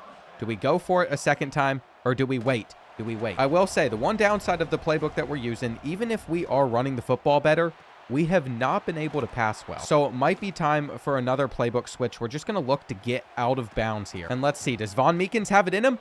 He's open. We got Ogden. An onside kick puts us straight back in this one, though we also need the slant. Right before, it's another holding call. I remember the holding call in the first quarter that threw everything off. This game truly could have been different for us, and he just wasn't there. Part of me really wanted to throw it up the middle, but I would have just been forcing it. We did force it into a Penn State interception. How did he even catch that football? It didn't look like he could even see that it was coming there. I was just a little bit salty, though. He did turn his head around, and it was so underthrown. Von Meekins is actually shooting to have a season like Jameis Winston going 30 for 30, except he's not going to have the 30 touchdowns. Through his first 6 starts, he's 58% completion percentage. That's not out of the ordinary. Only 1,087 passing yards, 6 touchdowns to 13 picks. And I think it's time that we just decide on something. We're going to unlock Motivator. We need help with this team. I want to get down to tier 3 or maybe even tier 4 for all of our defenders. What this will do, tier 3 gives us the offseason training boost. If we spend that extra 24, now our entire defense is going to start the 4th quarter hot in close games. That could actually help us quite a bit. We also got the 4-star gym to commit to our school. But some of the prospects I am far more concerned and worried about don't come on a visit until week 9 against Pittsburgh. So we're going to have to face off against Miami first. If we win that week 9 visit, I actually think that some of these guys will commit. Landing another 5-star here isn't completely off of the table. We just discovered that Bradley Soto has 92 speed and is also a 3-star gym. He cares about playing style. So we are getting some more running back options. This is where we make our ultimate switch on offense, though. Last season, the mid-season pivot helped us a lot. This time, we're going to go over to FIU. I have it in my coaching roots, and I'm hoping that we can adapt, and it helps everybody play a little bit better. We didn't get our pregame scouting in on the Hurricanes, though. I was so focused on other things, I forgot to check out their roster, and we're not getting any other information from this. Over the course of the game, we're most likely just going to have to adapt. They aren't going to go anywhere with the run. So ideally, they just stop trying to do it, because that's what happens a lot of the time. The teams run it once or twice, it doesn't work, and then they go away from it. Darian Humphries with the lurk as well. He spins off of the tackle. He's going to put us at the 36. And this is great momentum. The Stadium Pulse could drive us insane. We've seen Stadium Pulse be a big problem. I truly think it is the reason Penn State was able to beat us last week. I also don't love how we just fell off of the block there, but it won't matter for this run. And these trip sets are what we like about this offensive scheme. We're going to have an opportunity to throw some bubbles. Mitch John is not the running back here. What we needed was Brandon Hood. He could have taken that one far. Looking a little bit confused, but we're just going to get out a quick throw. Looks like Kenyon Massey can cut it up to make it a 3rd and 2. And another thing we want to be able to pull out versus the Hurricanes is some direct snaps to Von Meekins. He's a big body. The 6'4" quarterback goes in untouched. So we have our lead, but we've had our lead in other games, and then it just goes away. Either way, though, it was not what the Hurricanes wanted to happen to open this one up. They are going to have to respect us a little bit more.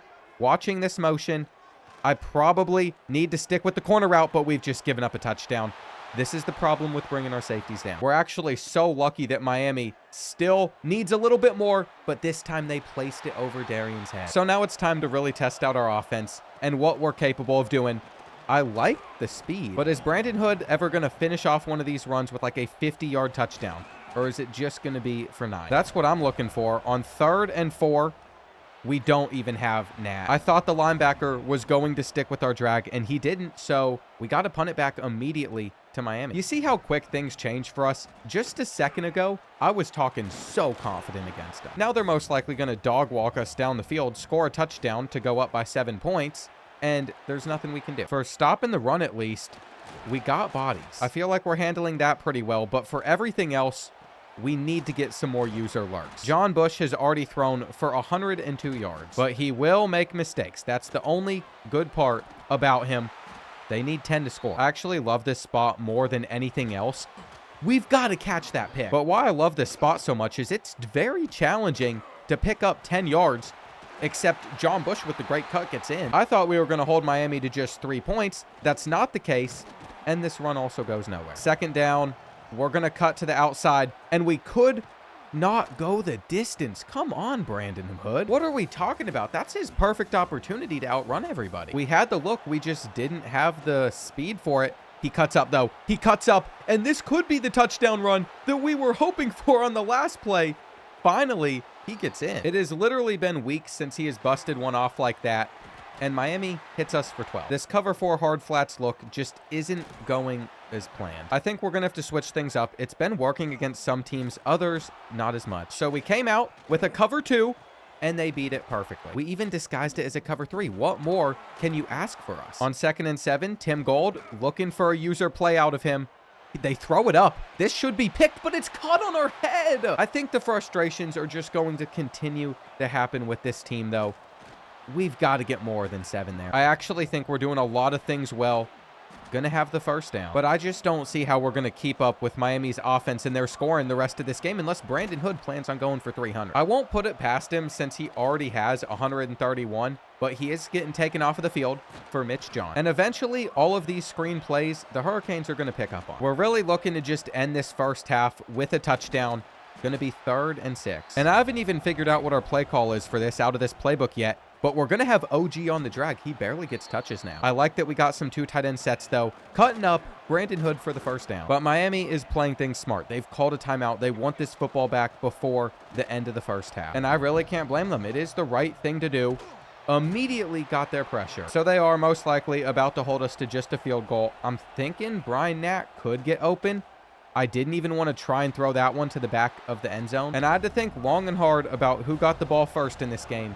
It was the Hurricanes, so we're just going to get it within 4. My thought process behind this is even if we do, unfortunately, let them get a field goal in the next 30 seconds. As we head into the second half, it will still be a 1-possession game. Can we force them into a dumb mistake? I know he was thinking about throwing that football. Humphreys with the chance at the lurk. We got the sack. I don't think we're going to be able to do anything with this ball in the last, 13 seconds now, but we're going to try our best to get into field goal range or even return the punt. What we're going to need is about 20 yards in the next 7 seconds.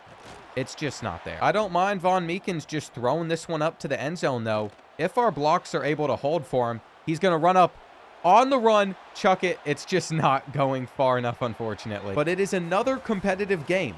UMass didn't have this many competitive games last season, even when we won 3. That's why it came as such a big surprise to us when we were able to beat programs like USC and Pittsburgh.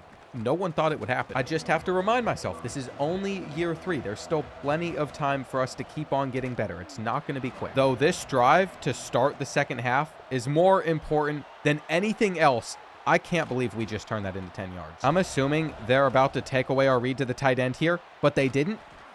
He made it 4th and 1. And just keeping it realistic, we do need to come out like we're punting from this spot, but we're going to run the fake. We're going to run the fake. We give it to OG, and OG gets 20. I didn't even know that we were going to have our punter pitch it to him. I have yet to see that fake punt play. I thought it was the one that we've run in seasons 1 and 2. Sometimes it works for a couple yards, but that one seemed way better. Brandon Hood now crossing 150 yards in this game. He's about to cross 160, maybe give him 170. The poor guy is going to need to get a break at some point, which is why Mitch John is in for this carry. And the blocks are looking incredible. Mitch John going to the 4. Bryce Kroom is not who I want in for this jet touch pass, though. We have much faster athletes on this team. We're going to have to get some formation subs, so he is not the receiver for this. And on 2nd and goal, what if we did a direct snap? We've yet to see how this works with Brandon Hood. He gets the touchdown. We take a lead on Miami. And let's just stay in stock cover 3. This is how we finished out the first half. We were able to get the Hurricanes off of the field. simple passes like that, we can get a stop on. Now, we might need to switch things up a little bit and go for some hard flats. If it's a short yardage, they need like 2 yards here. Most likely, they're just going to run for a first down anyway. I saw the halfback draw coming a little too late. And here we go, 2nd and 2. Got us biting down in all sorts of directions. It's a high ball they catch. And this is where we're getting a little bit more aggressive than how I would like. We are pressing on this play, and when we're pressing, it's going to make it real easy to just outrun everybody. This is that dream zone, though, where you could hold teams to just a field goal, shooting in that gap, making them go backwards, though he almost got away with it. And do we think Miami's just going to run it on 2nd down? It's going to be a pass, quick. Gonna need 12. This is fine with me. Enrique Cush is gonna be my user. All we have to do is make sure they don't get into the end zone here, which they don't. And that's actually some really solid defense. Getting them to kick a field goal here means we're all tied at 24. But the critical part of that is we are back in control of this one. You can't have us lose 4 yards immediately. It makes it 2nd down where Bryce Kroom is open off of the slant. It's going to be 3rd and 3 to start the 4th. And a lot of pressure on this one play call. I don't even know if we're going to get the snap off in time. We did. Bryce Kroom again. And we're actually leaning on the 5-star more than ever before. He is getting his opportunity. Vaughn Meekins go down. There's just no reason to risk a fumble there. Our inside zone goes nowhere. Though we could have Massey depending on how they play this run. We're going to have the bubble. He's going to have to use his acceleration to just take off. There's that 96 speed. And they keep on having us go back to this halfback dive. It either has worked for a loss of like 4 yards or some really big plays. What is that blocking, OG? I'm not even kidding. He might have to get pulled and go to a 3rd stringer just for that. It's a truly game-changing play because now it's 3rd and 7. It's a cover 6 look, by the way. I'm not even sure how we're supposed to beat it, but underneath we had Brandon Hood. We got out of bounds, and the drive stays alive. I really need a touchdown here. We do not want to settle for 3. But I'm not feeling incredible about this play call. They came out pressing. I don't mind using timeouts. It could help us win the game. There are moments where I'd say we should just save them. This is not one of those. Cam Locke is going to get a touch. He's not been getting very many. And I don't even know if that was worth it. 3rd and 5. Halfback screen was the best thing that we could come up with. Do we have the first down? I think that ball's across. It is. Okay, Miami's going to be able to win these battles up front. And we're also going to be down to -9 speed with Brandon Hood. So we have to get creative with how we're getting this ball in. We're going to the bubble screen, and that's going to put it on the 2. Basically, Brandon Hood is not touching this football. He's way too tired for it. But do you know who's not too tired? Jump over these guys. That was clearly just not it, though. Do we have Bryce Kroom on that out route? We're also going to have Gold potentially on a delay. I'm going to give Bryce Kroom a chance to make the catch, and they picked us off. The worst part about this is instead of them starting at the 2-yard line, now they're at the 20. And we went for it all. We knew that if they were to get this ball back and we'd only have a 3-point lead, it'd be over. They would literally just walk down the field, and there'd be nothing we could do about it.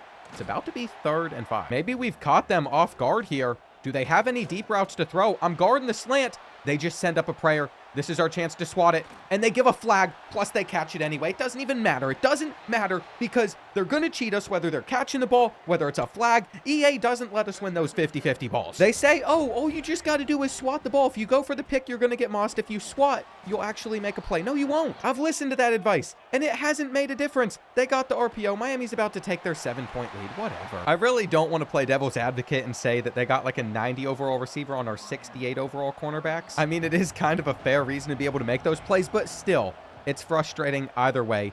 We're rolling out.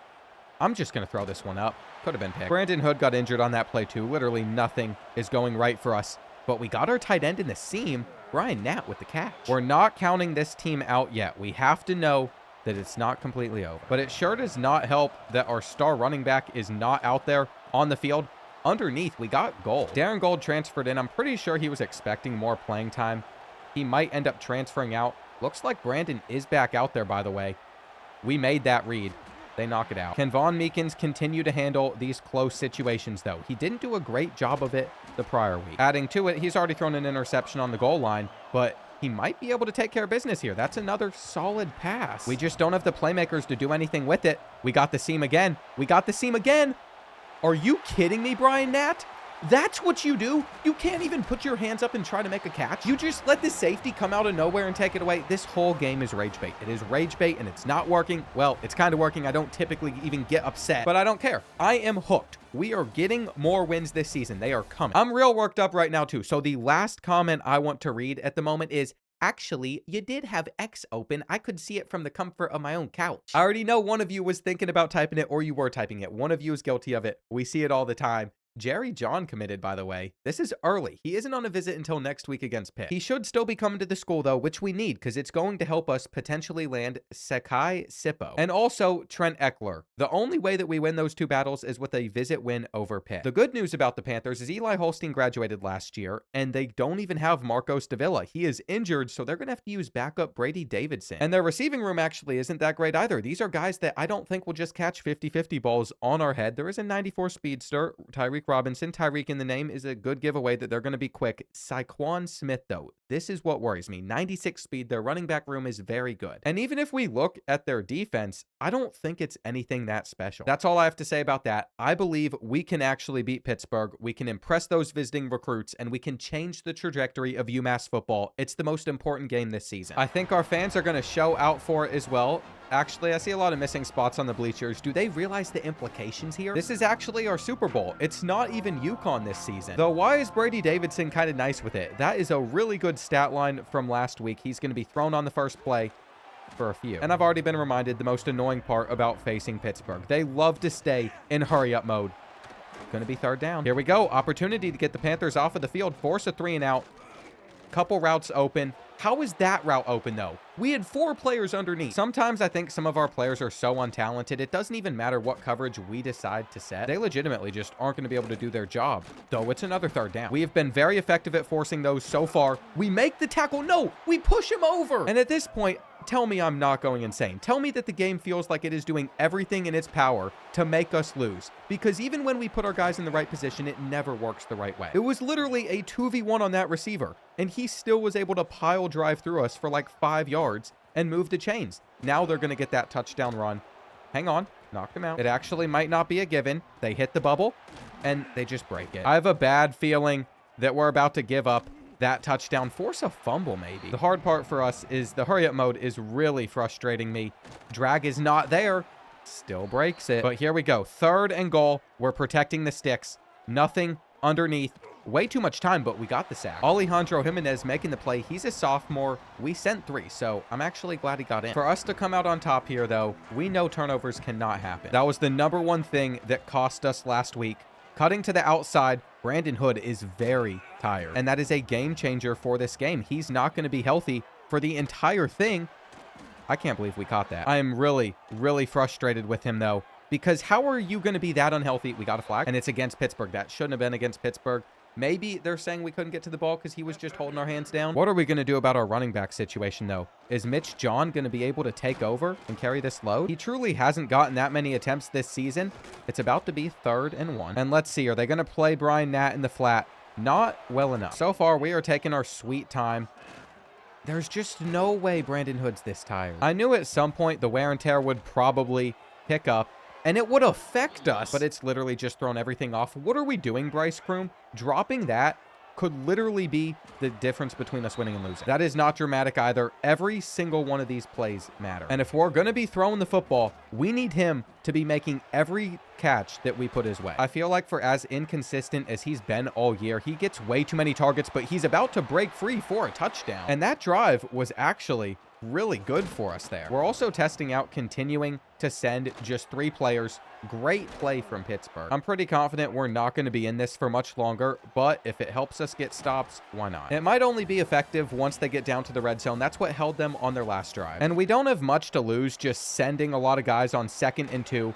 Not sure why they decided to throw it. I like it, though. We can get them off of the field. 3rd and 4. Corner route is there. We have the sack, and I feel like this is one of those kicks that you just don't return. We're going to get Mitch John out there a little bit more. Not because I want to, though. That's for sure. On the cut, we make the throw over to Cam Lock. Blocks are holding up out of OG. We love that from him, but we can't go all the way. And look at our offense getting off to a hot start against Pittsburgh. Mitch John with the carry. Mitch John shredding through traffic. This is going about as well as we could have asked for, and we have the touchdown, but it's underthrown. It's underthrown. Bryce Kroom! Bryce Kroom! There's no way that's the catch he makes after all of the drops. You know when you throw an awful ball and you just spam aggressive catch hoping they don't pick it? That was that play right there.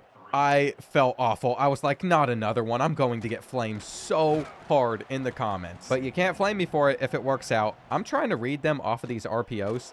They've made those bubble screens. So when they pull out another one, I'm trying to be prepared. It's about to be 3rd and 5. Once again, we're playing underneath and we're guarding the routes that aren't underneath. That won't be enough. So we have full control of this football game. We have not come out this good against anybody. Also, a great kick return from Massey. The wildest part about all of it is we don't have our 1-star player. We're doing this without a Mitch John taking over just fine. You know, I might have been too hard on him. It's our blockers that are doing this work. Up until this moment, I've given Brandon credit for all of our success. And it's going to be cover 1 on 3rd down. It told us before the play, Kenyon Massey breaking free. Kenyon Massey in the end zone. UMass up 21-3 on Pittsburgh. This is how you win over visits. We're just in a rhythm right now. We have not played anywhere near this well all season. Though the real difference maker has been that Pitt's 3rd down offense has just been atrocious. We're all over that. I do have some bad news though. On 3rd and 9, our leading rusher, Elijah Newby, did get injured.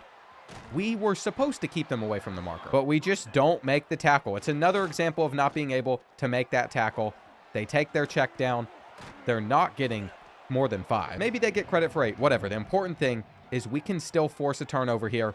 We've given up the tight end, or it's another receiver. Hard to tell, but I heard the PA announcer say it was a tight end. He just wears number 13. Minute left in the half. Tim Gold's not getting thrown out underneath. We brought down our safety too low. As impressive as that was, though, we get ball to start the second half, so it felt like we had zero incentive to really force it anywhere. That's why we took all the time off the clock. I'm willing to throw up just 1 ball. If we do get in a field goal range off of it, it would be really cool, but I'm not leaning on it. We're actually going to have a chance at a huge play here. Is that on target? No, it's out of reach. We were so close to getting another 3 points before the half, but we can live without it. We're up by 11. And I think John is going to be finishing out this game at running back. It's not that I don't want to hand it off to Mitch John that much. I'd just much rather throw it with a lot of these other options. Because if we do give him too many carries, then I don't know what our 3rd string looks like. It's crazy. A week ago, I would have been so unexcited to hear that he'd be on the field, but now we need him to stay healthy for us. It's about to be 3rd and 3. And we should just be getting this one out to Kenyon Massey underneath. Let him run with it and pick up that 1st down. The longer that this drive takes, the better. That's what we're really betting on. We don't need a quick score. We don't want their backup quarterback to start getting comfortable. And on 3rd and 3, I thought we were going to have Brian. We do. This is where the refs always get us, though. Whenever we pick up a clutch down, it's always holding. It's truly just unbelievable. We can't layer that pass. We're going to have to punt. And Pittsburgh's got a lot of momentum on their side, but if this bounces before they're able to catch it, that's going to be at the 1. You know what? Close enough. I'll take the 4-yard line. They have to hand this off. They are not going to throw. And just inching our guys up. Go ahead. Run it straight up the middle where we had a lot of players. Pittsburgh's really not going to take much time off of the clock because they stay in hurry-up mode. So this drive is going to go extremely quick. And that is some bad news for our chances. They got another 20, potentially even 30. We might actually have to call a timeout here in a second. We just look awful defensively at the moment. They're literally doing whatever they want against us. But we've been setting our guys up for failure. At least here, I felt like we had some better coverage. Knocking them down. Okay, although that entire drive has been so rough so far, we're getting in immediately. Come out in I form again. Side note, another one of our pass rushers just got injured. We're going to be missing Peyton. There's just too much time, guys. Where's the pressure we set for? That's embarrassing. Pittsburgh should not have been able to do anything with that. Throw us a pick. Please give Enrique Cush an interception or just have a bad throw. I'll admit, I might have been a whiner the last game and a half. I'm just so desperate to win with UMass again. You want a coach of your team that wants it as much as me. Let's see. First run for Mitch John, 4. As we head into the 4th quarter, he is starting to slow down a bit. But what if we went 5 wide on Pittsburgh? I haven't really seen how they defend the pass. I mean, we're not too familiar with doing this, but I feel like some of these throws should be easy to make. And look at that. Mitch John is a more consistent receiver for us than Bryce Kroom is sometimes. Quarterback draw. Extra time running off of the clock. Let's give Mitch John a carry as well just to keep it running here. It's not good vision. He is really starting to frustrate me. We don't have our tight end. We got Bryce Kroom. He does it again. That brings us under 4 minutes. We're crossing midfield. We're doing our best to set ourselves up. But it's like Pitt knows that we want to hit Brian in the flat. They brought that one corner over there before the play, and it still wasn't enough. Now we got Bryce Kroom off of the bubble screen. 8 more. Timeouts are being pulled out. We're in a great spot. Mitch, run through him. If there is a run play that has worked out for us so far out of this formation, this is my favorite one. I have to go for it on 3rd and 1. I felt like we could get it, but it's being marked as a 4th and inches. Do we want to hand this one off? We do. I was going to go for a quarterback sneak, but I decided to run instead. I really don't think that they were expecting us to snap it. It's perfect. We're actually going to go a little bit conservative here, even if we don't get the first. Mainly because we're maximizing how much time is off of the clock. And it's an injury timeout. That just ruined the whole plan. Instead of the Panthers getting like 20-25 seconds to score, they're about to get a whole minute. And that is the one thing that we couldn't have happen there. I'm telling you, it feels very real that these bailouts happen. There it is. There's a kick return. I gave up a kick return one time. It happens again. It's always in these clutch moments. We're just never able to close out these games, but this is our defense. We're sending 3. We're going to drop a lot of guys back into coverage. It's a run. It was the smart decision. Backup gets in. I actually can't believe it. I did everything that I could. Please catch this ball. His injury timeout is literally the whole reason this game is even going on in the first place still. Oh, that's going to be a bad throw. It's going to be a bad throw. Why would we try to force it more than 10 yards down the field knowing that we just can't? I can already tell right now this one's going to hurt. You know I'm getting mad when I send out my aggressive blitzes, and it's not even going to get in. Pittsburgh is going to run for a touchdown. There is just no way that we collapsed, and it's all because of that injury timeout that should have never happened. I'm telling you right now, that happens in a game. He is being lifted off of the field by his own teammates. He is not going to make the clock stop because of the implication. It's just not smart. Von Meekins is going to need the biggest clutch of all time, and that's not a clutch. What am I even doing? I'm so done. I have reached the point where giving up on winning feels like the only viable strategy. No, I don't want to watch you dunk on us. This is the most painful loss we have felt in this rebuild.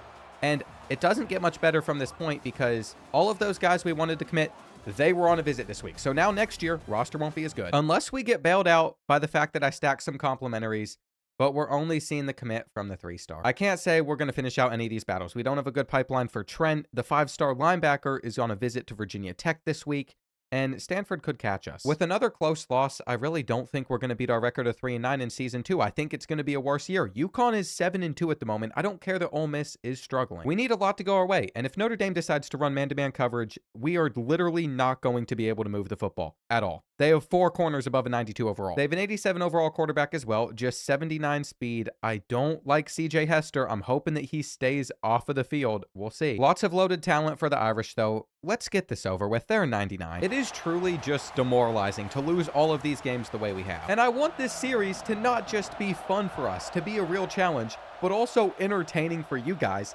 And when I am this bad at the game, I worry that maybe there is entertainment in it, or you just get frustrated. You're like, this guy can't read a defense to save his life. I know. I really thought that this season we would be able to squeeze away with a couple extra wins, though, and we've been in those matchups. We've been competitive. But closing them out has just been a whole other thing. They got a bubble here, but they also had a streak to the tight end.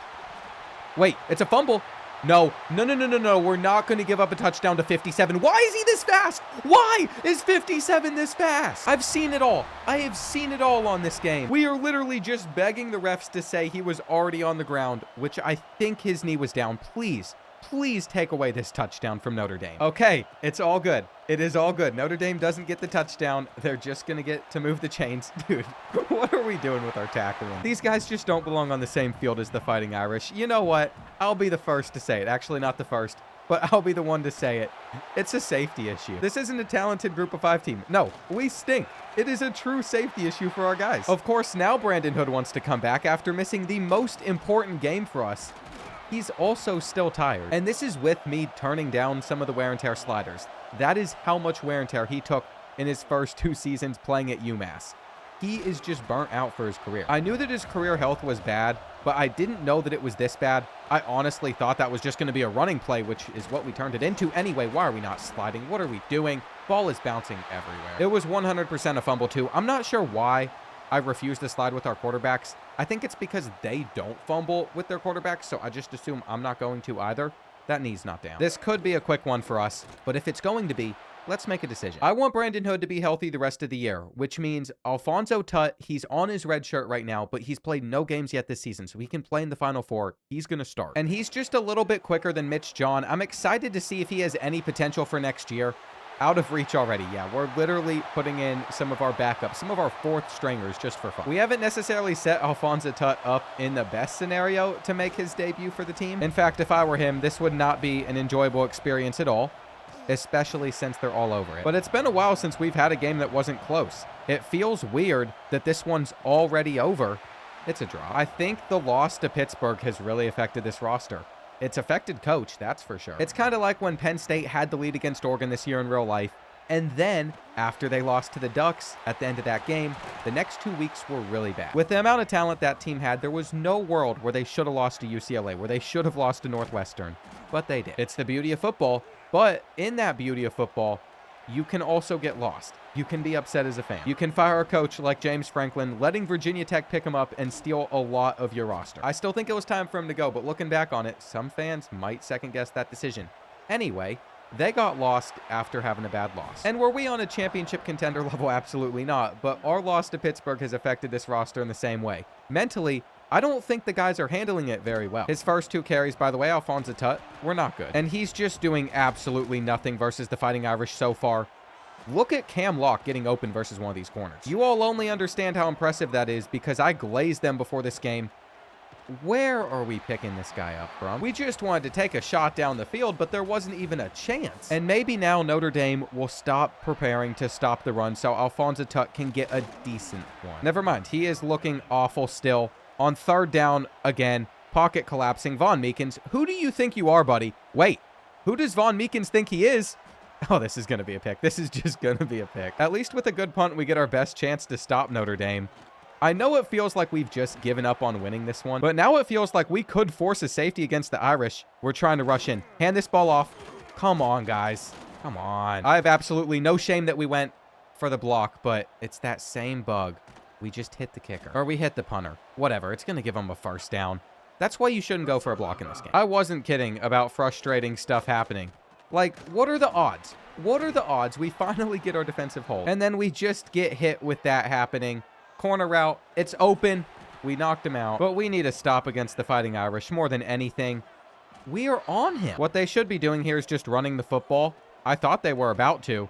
Yes, yes, we get an interception. Culliver, the freshman corner, might have just saved the day for a little bit. I'm happy with Devin Culliver, but we're still not moving the rock. I think the Alphonso Tutt experiment might be over. I mean, he has done absolutely nothing so far when he's been out there. And it's 3rd and 11. We're going to try and step up in the pocket here. We got to run for the 1st down. No fumble. Pretty sure this carry's about to go for nothing. He just doesn't feel fast. In fact, I'll be the first to say that Mitch John feels a lot quicker, but he has so much less speed. So I have this theory. I think there are other stats that affect how quick a player is. Not just change of direction either. I think stuff like ball carrier vision also really matters. Just something I would like more data on. I would like to see tested. And we're putting together a little drive here to end this 1st half, actually. Alphonso Tutt feeling more comfortable. But are we going to be able to reach the end zone? Man-to-man coverage. Can't make that catch. So here we go, 3rd and 7. They bring in the pressure, but we're going to have Brian in the end zone. And luckily for us, Notre Dame is just going to take this one to the end of the half. This is the final play. This tight end is not going all the way to the end zone. No fear there. Do we get ball to start the 2nd half, or did we mess up that 1st drive too? Well, well, well, if we are able to march down the field and score, it would be a 1-possession game. So this one isn't as over as it was feeling like early on. Now, I do think it's going to be a real challenge to pull that off, but we have to at least try. We're going to keep on going to our shorter reads. And I don't think we've let Von Meekins just take a direct snap in a couple of games. The hole is there. He's rushing for far more than Alphonso Tutt so far, but he's staying out there. I am just convinced that that's the best thing that we can do for our long season. Wear and tear health. Brian Nat having himself a day. And I was actually going to change up the play, see if Cam Locke could get open on that one-on-one coverage, but we did. Even if I wanted to, it wasn't going to let us. This stadium pulse still working for Notre Dame. There's Mitch John, though. See how better he feels? It doesn't make any sense to me because he is slower, but he just looks quicker. And Bryce Kroom is the last player I wanted on the bubble here, so we were just going to hand it off. 2nd down, it said they're coming out in cover 2. Our whole pocket was collapsed. And they were in man-to-man coverage. What else was I supposed to do there? We're trying to hit Cam Locke. he does bring it in. But this is what matters. Can we pick up the 4th and 3? I don't want to kick a field goal. I feel like we just need to go for this. We've got him underneath. Alphonso Tut to the 2. If only we could have played like this offensively earlier on in the game. It looks like we're just going to get in. And how are we being competitive with Notre Dame right now? I just do not understand. I had lost all hope. 2nd and 14. Feels like we could have a great shot at getting them off of the field, but what type of zone are you playing, Humphreys? There's just a frustration with watching him continue to drop back even further. Nobody else was around him, but I cannot use her for every single player on the team. That has been the problem, which all comes down to this 3rd and 4. Notre Dame, please run the football. I feel like we could shoot that gap. We know the pass is most likely coming. I can't guard everyone over the middle, though, and they just break multiple tackles. Micah Gilbert is now at 170 receiving yards in this game. We need to hold them to 3, but they're so close to moving the chains one more time before they'd be on their 1st and goal. If they're going to hand this one off, they're going to have to work for it. It's there. No, it's not. No, it's not. We're really betting on Notre Dame just not throwing the rock here, but it's not the best run defense in the world. So even after getting a solid kick return, being down by 10, I feel like this one is probably over. That stadium pulse is starting to kick in. It said that they were going to be in cover 1. We're going to set our feet, but look at how well they're sticking with Bryce Kern. There was absolutely no way that we were going to be able to catch that one. Though Von Meekins was able to tell that they were sending the blitz before the play, which was nice, and now we throw out to Kenyon Massey. Hang on, we might have found something here. If we run it a 3rd time in a row, how are we going to break down the defense this time? Maybe with a scramble. And our offense continues to take some strides forward. I still believe that we're capable of winning more games than we have because of those brief showings where it looks like we're actually pretty solid offensively. And this is it, 3rd and 9. Can we fit that into Kenyon Massey? We can. I don't want to say that the senior receiver is so underrated, but we just haven't used him that much. Notre Dame was not prepared for Alphonso Tut in the flat, but I'm not sure we're prepared to stop the Fighting Irish, which is what we need. I mean, I've brought everybody down into the box here. It's not a good throw. And hang on, 3rd and 8. Can we get Notre Dame off of the field? I don't think anything's there. No way. No way. This is one of those aggressive catches I don't even want to click on. We're good. All of a sudden, there's hope for UMass. I think we have to put in Brandon Hood. He's been healthy. He's not played all game. I mean, if he's been able to rest up, he should be at 100% right now, but very clearly he is still dealing with so much wear and tear damage. Maybe he should just stay off of the field. He hasn't put us in this spot in the first place. But what are we going to do on 3rd and 13? I don't think this is a good enough throw. Cam Locke, back shoulder. How did he catch that ball? I know it wasn't placed as well as it probably needed to be, but that one really hurts. Hit us with an RPO. Do not try and throw the football versus us. Wait, could we get a pick? Could we get a pick? I feel like they have to run the football. It's just a toss backwards for more loss of yards. And we're dropping everybody back into coverage. We're protecting the sticks. It's another sack. I have now called all 3 of our timeouts. I did it because I'd rather preserve another 26 seconds versus letting it run down to the 2-minute timeout. We're letting this one bounce. It's out at the 20. That was extremely lucky for us. We cannot throw a pick anymore. That will get a 6. And I might just go silent at this point. We better lock in. I cannot see us losing another game like this. The stadium pulse is going so crazy that I can't audible anything. But with a run like that one, we're in a position where we can just hand it off and see if we get anything else here. I guess not. It's now 3rd and inches. This is a play that worked well in the red zone, though. Can we at least get the 1st down? Come on, dude. We're not getting held off of the field here. Simple handoff. The blocks for Alphonso to finally hold. And it's so important that we continue to get off snap after snap. I think we just got to throw this one over to Brian Nat. I actually cannot believe that just worked. I thought for sure that it was going to backfire for us. Cam Locke is now at the 3. And this is kind of scary to do since we have no timeouts left, but we have chewed the clock down. We don't want to give Notre Dame an opportunity. Assuming we just get in here, we hold on with Kenyon Massey. This is possible. We might actually win. To think that we've been doing this the past 2 games without Brandon Hood as well. It's kind of crazy to me because I was really worried about next season. I didn't know what we were going to do without our star running back. That has been our offense for 3 years, but I'm not feeling as worried anymore. We still need to hang on, though, which is why we're backing everybody up. I would not put it past Notre Dame to get some crazy aggressive catch on us. Looks like they're just going to hit us with 4 verticals next, and that could have been a sack. That could have been a pick. I think you all can understand why I do not feel comfortable at this point in the game. They just throw it up the seam. What are we doing, boys? We're giving up a lot to the Irish, but are we going to give up a lot again? This is it. I don't even want to click on, but we do, to SWAT one more play. I cannot handle this. We have lost so many games in heartbreaking fashion. Do not let us lose to Notre Dame on the final play. Let's get a sack right here. Bring him down. It's over. It is about time the University of Massachusetts picks up their second win of the season. We're looking to close this year out hot. And I don't care what Von Meekins has done badly. He's done a lot good. We have needed somebody that could carry this offense without Brandon Hood. This is what his wear and tear is looking like as we head into next week. And I really want you to make a note of it, but how can I not acknowledge that we have signed our second 5-star in this rebuild now? Like I said, the last one was 5'8" Bryce Kroom. He's not a big receiver. He's got normal development, but I still think he's going to be really good. But back to the important thing, Brandon Hood's health. This is what we are stuck with. His season health is fully depleted because his career health was already so low going into the year. So he's basically done the rest of the year. It's a really hard thing to accept. Boston College has also jumped into a lead on the 4-star defensive tackle. They're most likely getting him. I still think we could close out on Hasty. That'd be a nice linebacker to snag. Rutgers could get this free safety. But I don't even care anymore. We're going to figure out how to close out this season, the last 3 games properly. Clemson might have 3 really good receivers and 2 great running backs. I mean, their best players are all on offense. Even quarterback, they got Air Nolan. So we could really struggle at Death Valley, but we have such a morale boost. I think we could just go in there and shock them too. I am riding off of that high of beating Notre Dame, especially without some of our stars. And let's see, their first carry, not going to do anything on our defensive line. Enrique Cush made the play there. Second down, we couldn't shoot through. They break 1 tackle. You don't want to dive that early. Jaden Scott could be dangerous, though if you throw that post, it's just going to be picked. I had to cut back for the other one. There's the 20-30 yard gain. I knew it was probably coming. Air Noland is a good quarterback. He's going to have big plays against us. Look at all of this time that he's getting, though. That's what's frustrating.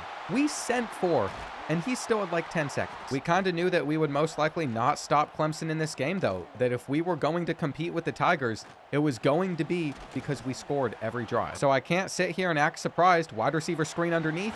Missed our diving tackle, but he is not in. Okay, 3rd and goal. Quarterback sneak. We're hitting them. And there you go. That is all that we needed. It'd be even better if they shanked the kick, but they won't. They keep showing this preview for Brandon Hood as well, but it makes me sad knowing he has gotten so beaten up that his season is just over. We got to manage wear and tear better throughout our players' careers. And maybe I'll adjust the sliders a little bit more there. Mitch John taking this carry to a 3rd and 2. Between him and Kenyon Massey, those are the 2 guys I'm going to go back to the most. But after a huge defensive stop, making sure that Clemson only got a field goal, to not even get more than 3 plays out of our offensive drive really hurts. We could have potentially faked it. Air Nolan is going to fake it. That'll get them a big gain. And I think Clemson's offense is just too much for our defense to handle. It could be the best offense we faced all year. We got lucky that they only got a field goal last time. But this is what worries me. 3rd and long. They've gotten way too much time to throw the ball recently.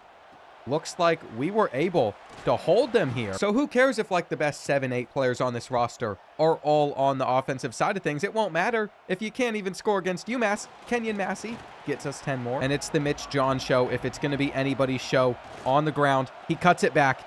He's already getting 15 or 20 here. I actually really like how he doesn't go down off of contact originally. He's normally able to fight off at least one other tackle. It's a benefit. One we're going to have to get used to. And they've covered our RPO read. So Mitch John gets another carry. That takes us to the end of the first quarter. It went by extremely quick. We aren't able to make him miss. But let's see. Is that corner going to bite down? They do. You can't drop it there, man. Bryce Kroom has to have the most drops that we have ever seen before. I mean, it is just ridiculous at this point. And we're trotting out our kicker trying to hit a 54-yarder just to tie things up. It's a good thing that he can do that. I really can't say anything negative about Ben Nava. He's done all that we've asked him to. Yes, there have been a couple kicks in his career that I wish went a little bit different, but that's any kicker. They just got this halfback screen. Tim Gold can't make the tackle, so they got there first. But here's the thing. For the amount of talent the Tigers have, they're having to work way too hard against our defense to even move it. They're not throwing the hitch. Instead, it's going to be a deep shot. We can get back to that. No, actually, we can't. There was a reason Air Nolan just decided to throw it up. What if we threw it up, though? What if we beat the press over there and we threw it up to Cam Locke? I feel like he gets disrespected. He's getting pressed at all times. Now they're going to back off of him. It could open up the run, too. Not there, though. We are hoping Clemson sent a lot because we had the halfback screen drawled up. Now that it's 3rd and 4, we have to be patient, and we hit the wrong button. Did he catch it? That was really bad. I couldn't tell due to the home field advantage. We're just going to have to wait. Brian, open.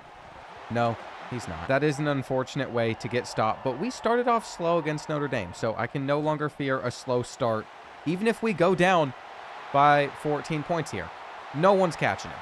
Do you see anybody in the same vicinity? We really started to just go way too much through the air. All due to Cam Lock getting one successful throw to him where he beat the press.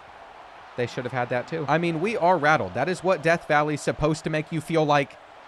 I thought for whatever reason he wasn't going to be able to get to that ball. So that was a questionable throw. That's for sure.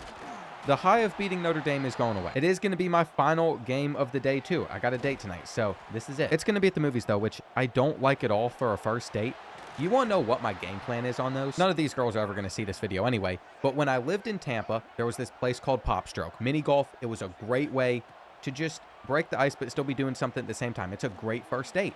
Well, up in Louisville, we got one indoors. I'm not even going to name drop this place because I don't want to give it away. But likely, you see me there, first date with a girl. It's a great spot for it. Like at 75% of first dates, mini golf. Then depending on the vibe, the other 25%, it's just going to be dinner. I am getting a steak and I am going to enjoy it.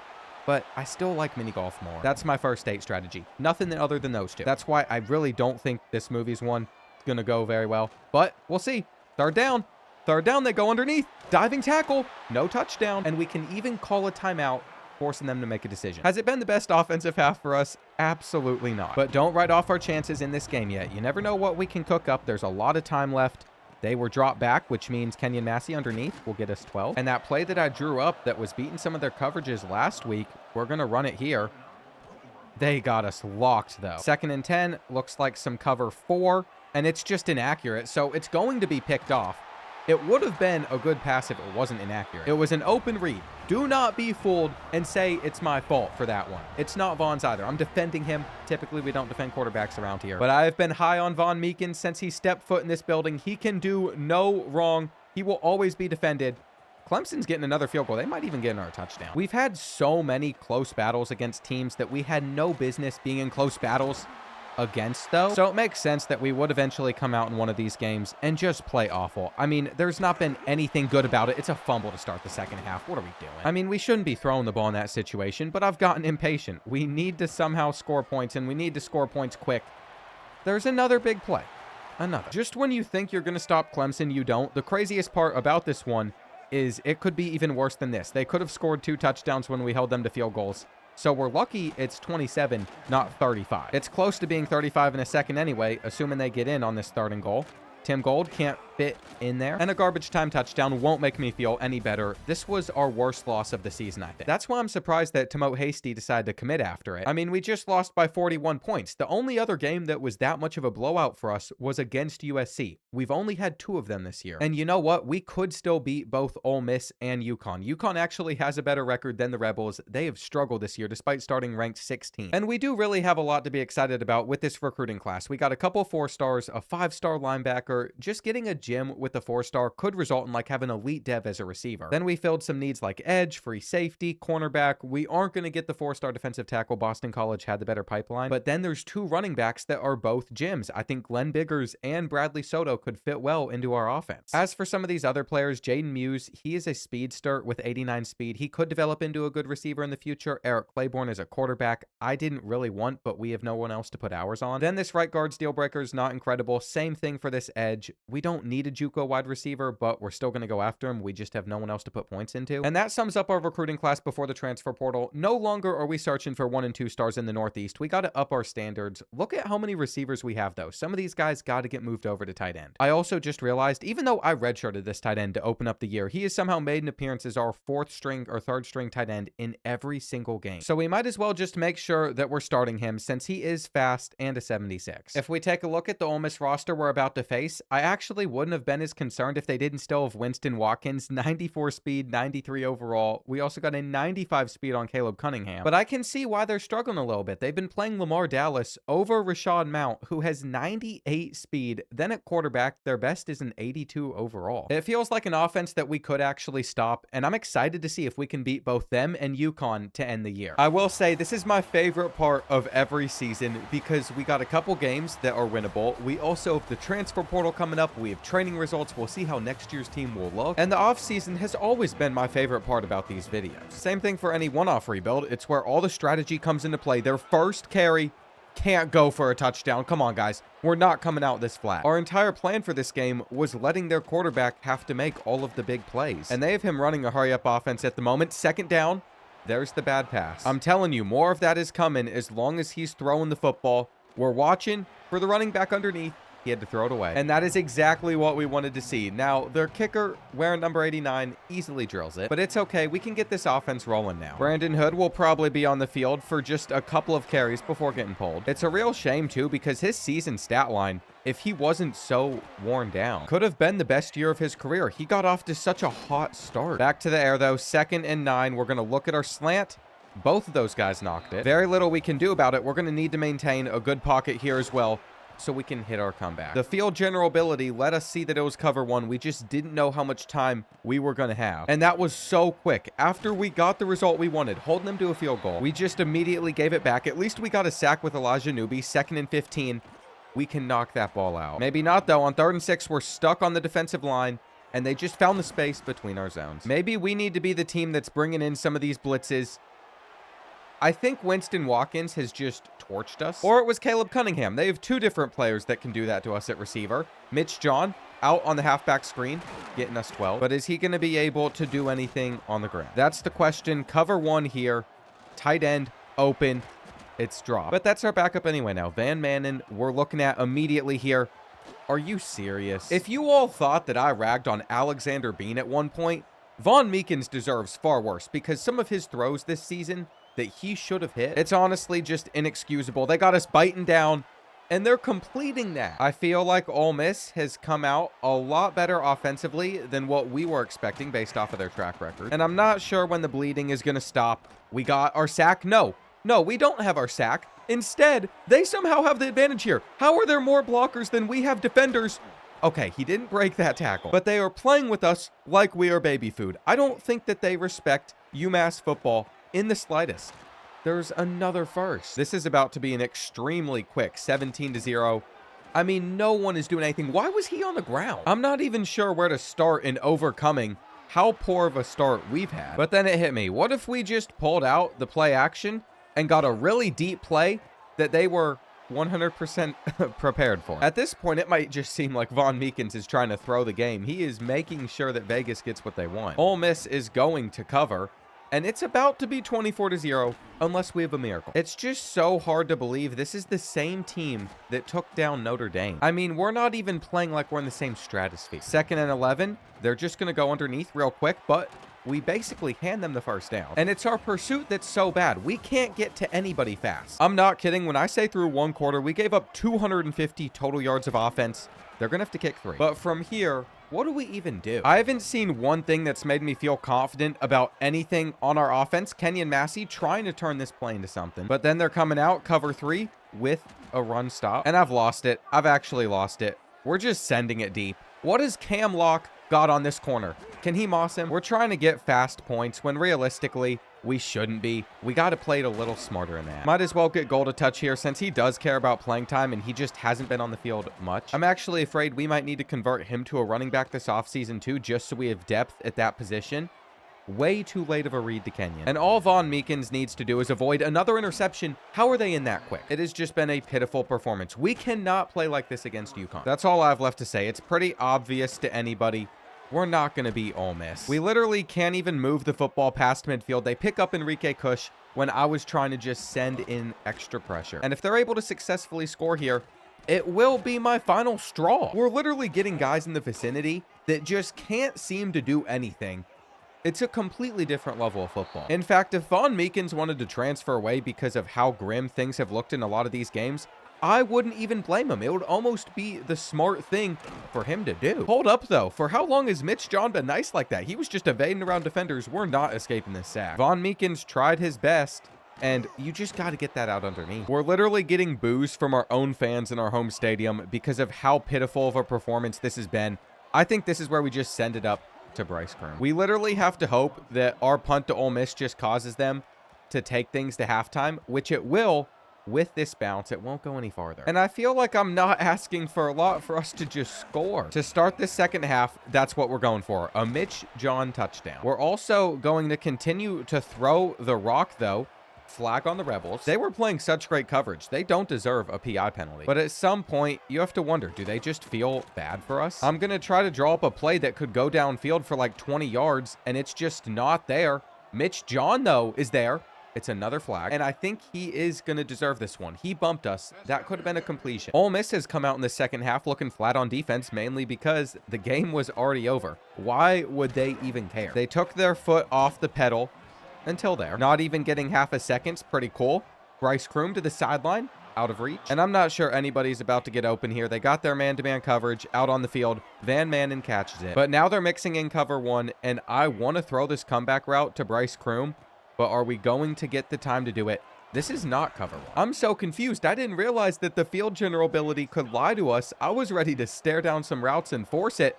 We might have a touchdown, by the way. Van Manen with the route. Just not the catch. It's 3rd and 12. In breaking route, they are literally playing.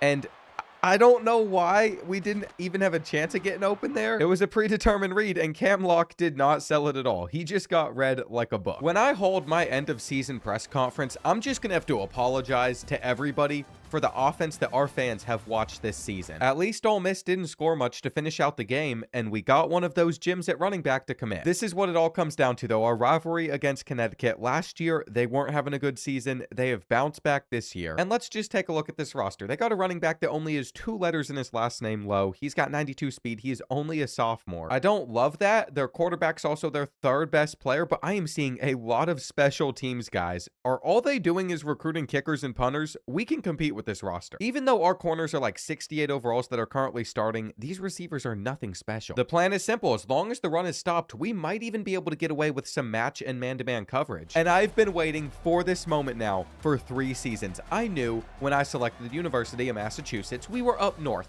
We deserved a snow game at some point. Well, that moment has finally come. They are so rare, so we are just going to have to appreciate this. And I could not think of a better way for us to end this year. We could tie up the all-time series as well. I'm assuming their first decision will just be handing the football off.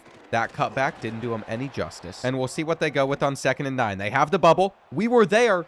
Somehow he got to it in front of us, though. So this is it. 3rd and 5. Montrose going to be our user. We don't want to give up anything major, but they had plenty of time back there. And I just noticed their starting quarterback is injured. Jacob Bell is their backup. So we have another thing that is going in our way.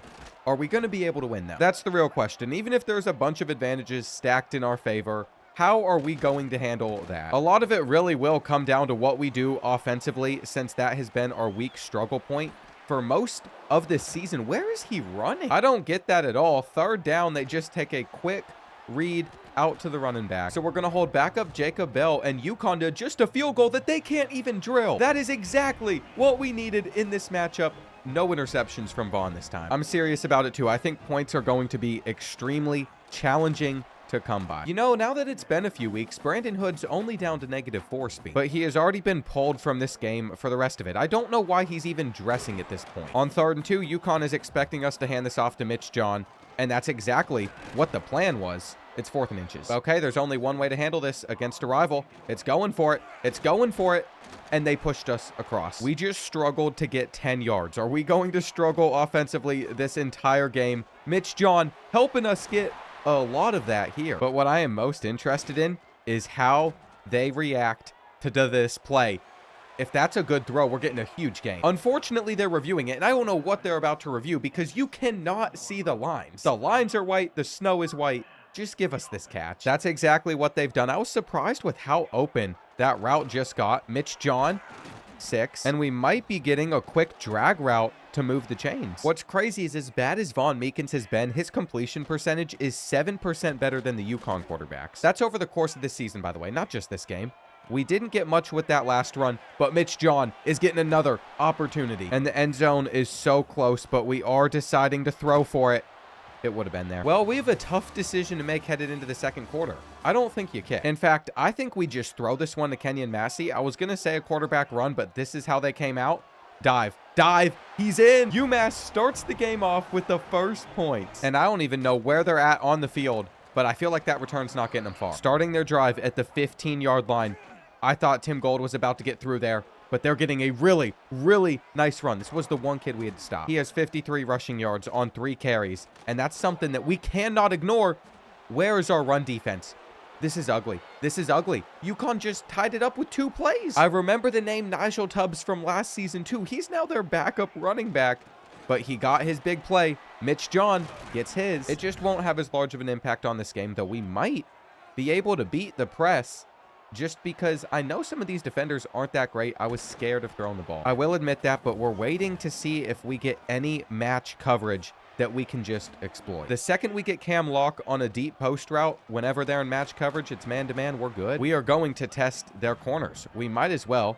Just looking underneath, breaking 1, not 2. And this is where we could have some issues. Looks like Massey is going to be open underneath, but is he going to be able to cut up for the first? I kind of figured he probably wouldn't make it there, but Mitch John on a 4th and 2 is going to help us move the chains, so it doesn't even matter. And we should have kept a better eye on the clock, because this drive could have taken a lot longer than it has. I mean, it feels like we're going to be able to finish it off. Halfback direct snap to Alfonso Tutt. An injury timeout, though, is going to stop the clock. I swear, injury timeouts just stop the clock. At the worst moment possible, you need that touchdown if it's there. In other rebuilds where our roster's a lot better, I would pass it up to chew more clock, but here we just want to get in. And are we going to be able to stop the run, or even luckier, they just decide that they have to throw the football since there's not much time left in the half? I'm not even kidding. We could bait them into making a major mistake at some point, though we have left that right side of the field open. And let's see, they do mix in a run, but we're pretty prepared to stop it. So we got a 2nd and 6. Tim Gold looking to make a user play. They just went underneath to the flat.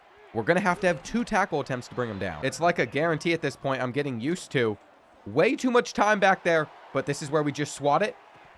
Okay, he didn't catch it. I'm not sure how he didn't catch that. It looked like it fell right into his hands, but we're not going to challenge it. There was a ref standing right there. I trust his judgment. Kenyon Massey has an opportunity to put us at like 30. And I'm more than willing to go for field goal range here if we can pick up some quick yards. The only thing I'm trying to avoid is giving UConn the ball back with much time left in the half if we don't find success. But they've left us open down low. And I'm pretty sure we're just going to be able to run this to move the chains. Now we have to pull out some bigger plays, though. Just 26 seconds left in the half.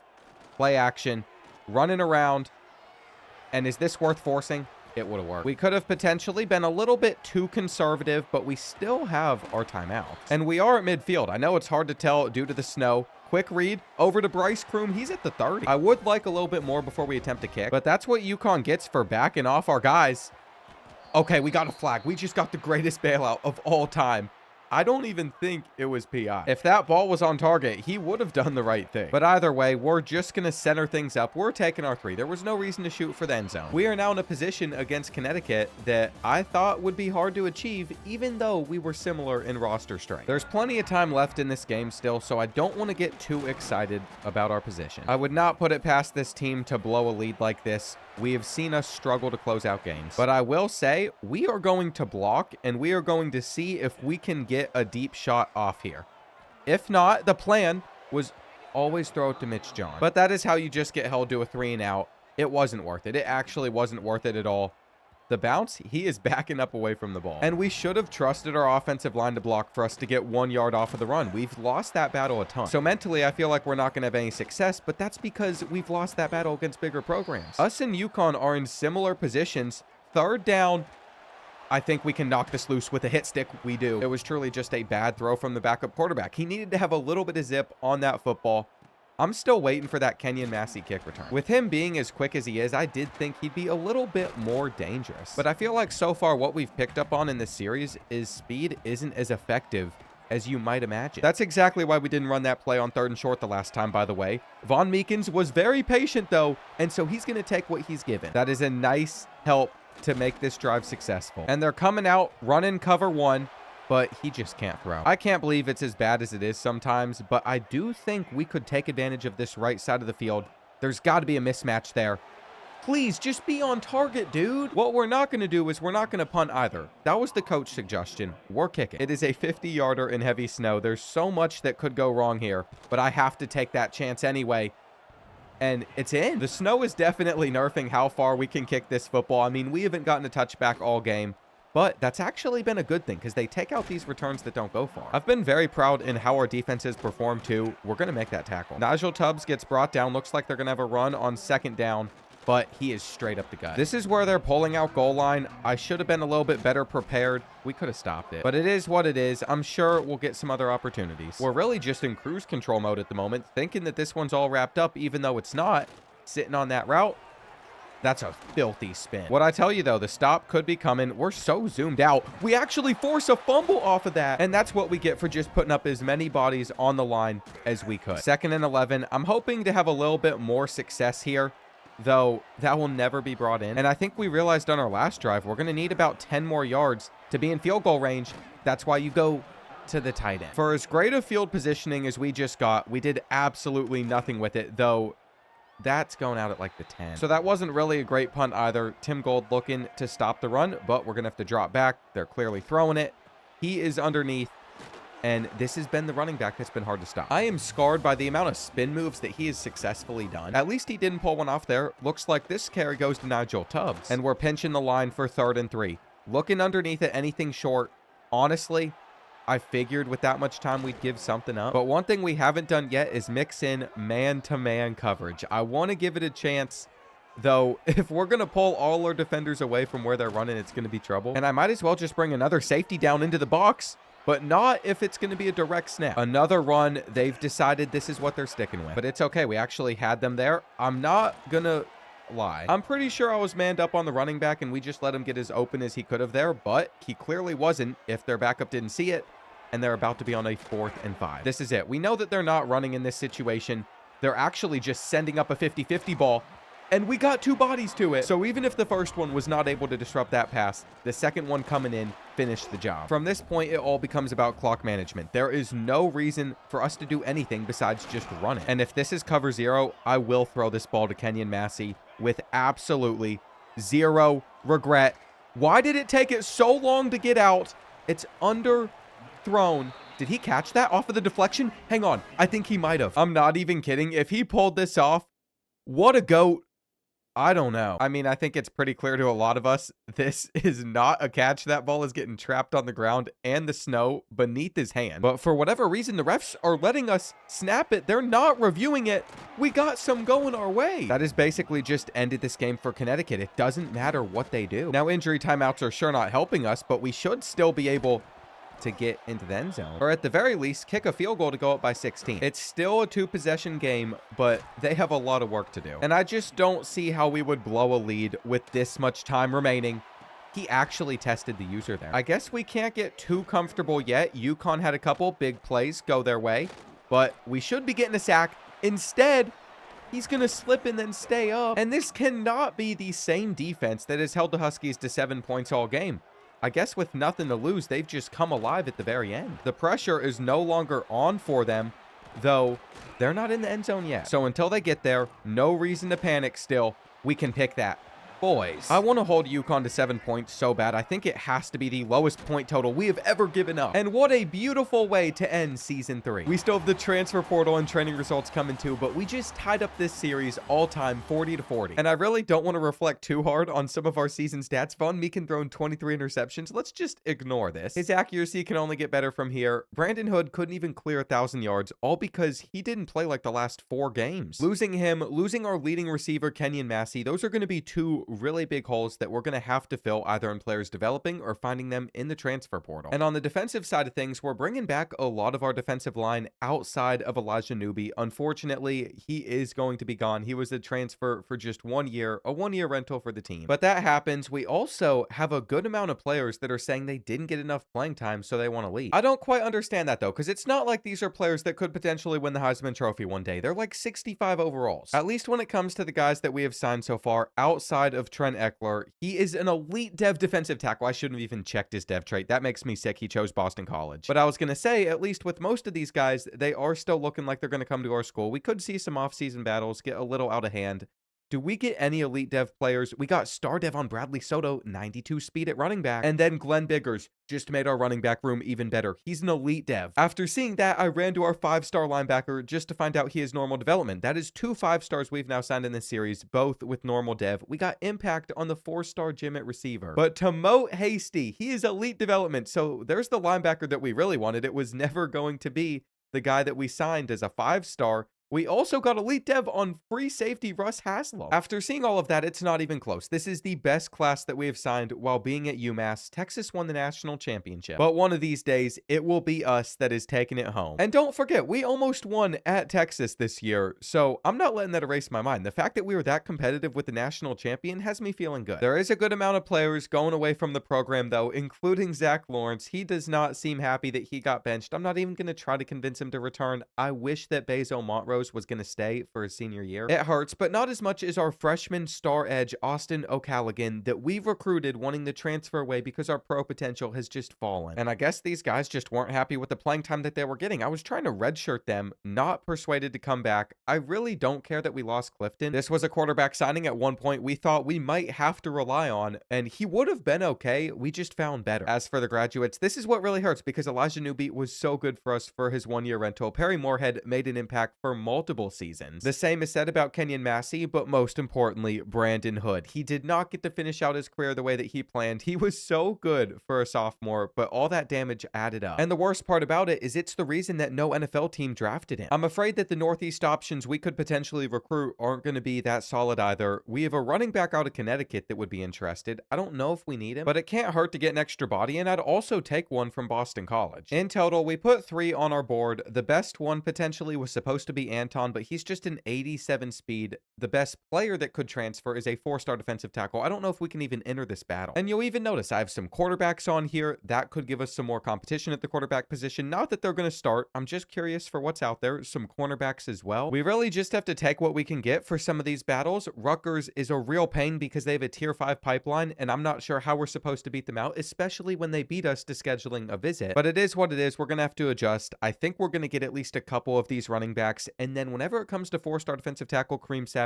we're going to guess his hard sell, and we're probably going to get him on visit. I have to say, for getting some of these hard sells guessed, it is almost impossible to know what we could go with. You just got to send it. And we ended up being incorrect for Daryl DeVoe, but it looks like we could still win this in week 4 since we have him coming on a visit. The only problem is what he's visiting for isn't one of his 3 interests, but there's a trick you can do. You can actually remove him from the board. It'll cancel out that visit. Then you can schedule again. So we got his hard sell still. We've learned more about him, and now we can offer him a proper visit where we can pitch him on proximity to home. As for this 2-star linebacker, he is literally just here for one reason, and that's to make sure we get an extra complimentary visit bonus on 4-star defensive tackle Kareem Savage. Now, the reason we were able to guess his hard sell correctly is I knew academic prestige had to be a part of it. Duke was on his interest list. If schools like Stanford were also there, it would have been a little bit easier to guess it. I'm not sure that we were able to land the 4-star defensive tackle either way, though. I don't see him in the committed screen. I did everything I could, but he still decided to go to Michigan, so that is a lost battle. For the 3-star transfers, we were pretty successful. We actually did get Daryl DeVoe, but I have looked through all of our transfers dev traits, and the highest that we're going to see is impact. Ultimately, though, this class finished ranked 34th in the country. I cannot be upset with that because we were able to get a 5-star. Who cares if he is normal development? We did this out of the Northeast region. We are trying our best to put that region on. And look at all of the competition we have brought to our quarterback room. I don't think Von Meekins is going to appreciate this, but we want to keep him on his toes. As for our running back room, Mitch John has fallen down to our 3rd best running back. We also got these freshmen in here that have great dev traits, but they're going to have time to develop. And we are going to add one more body in there just because Darren Gold cares about playing time. Enrique Cotran cares about playing time. These guys are eventually going to transfer if they're all competing.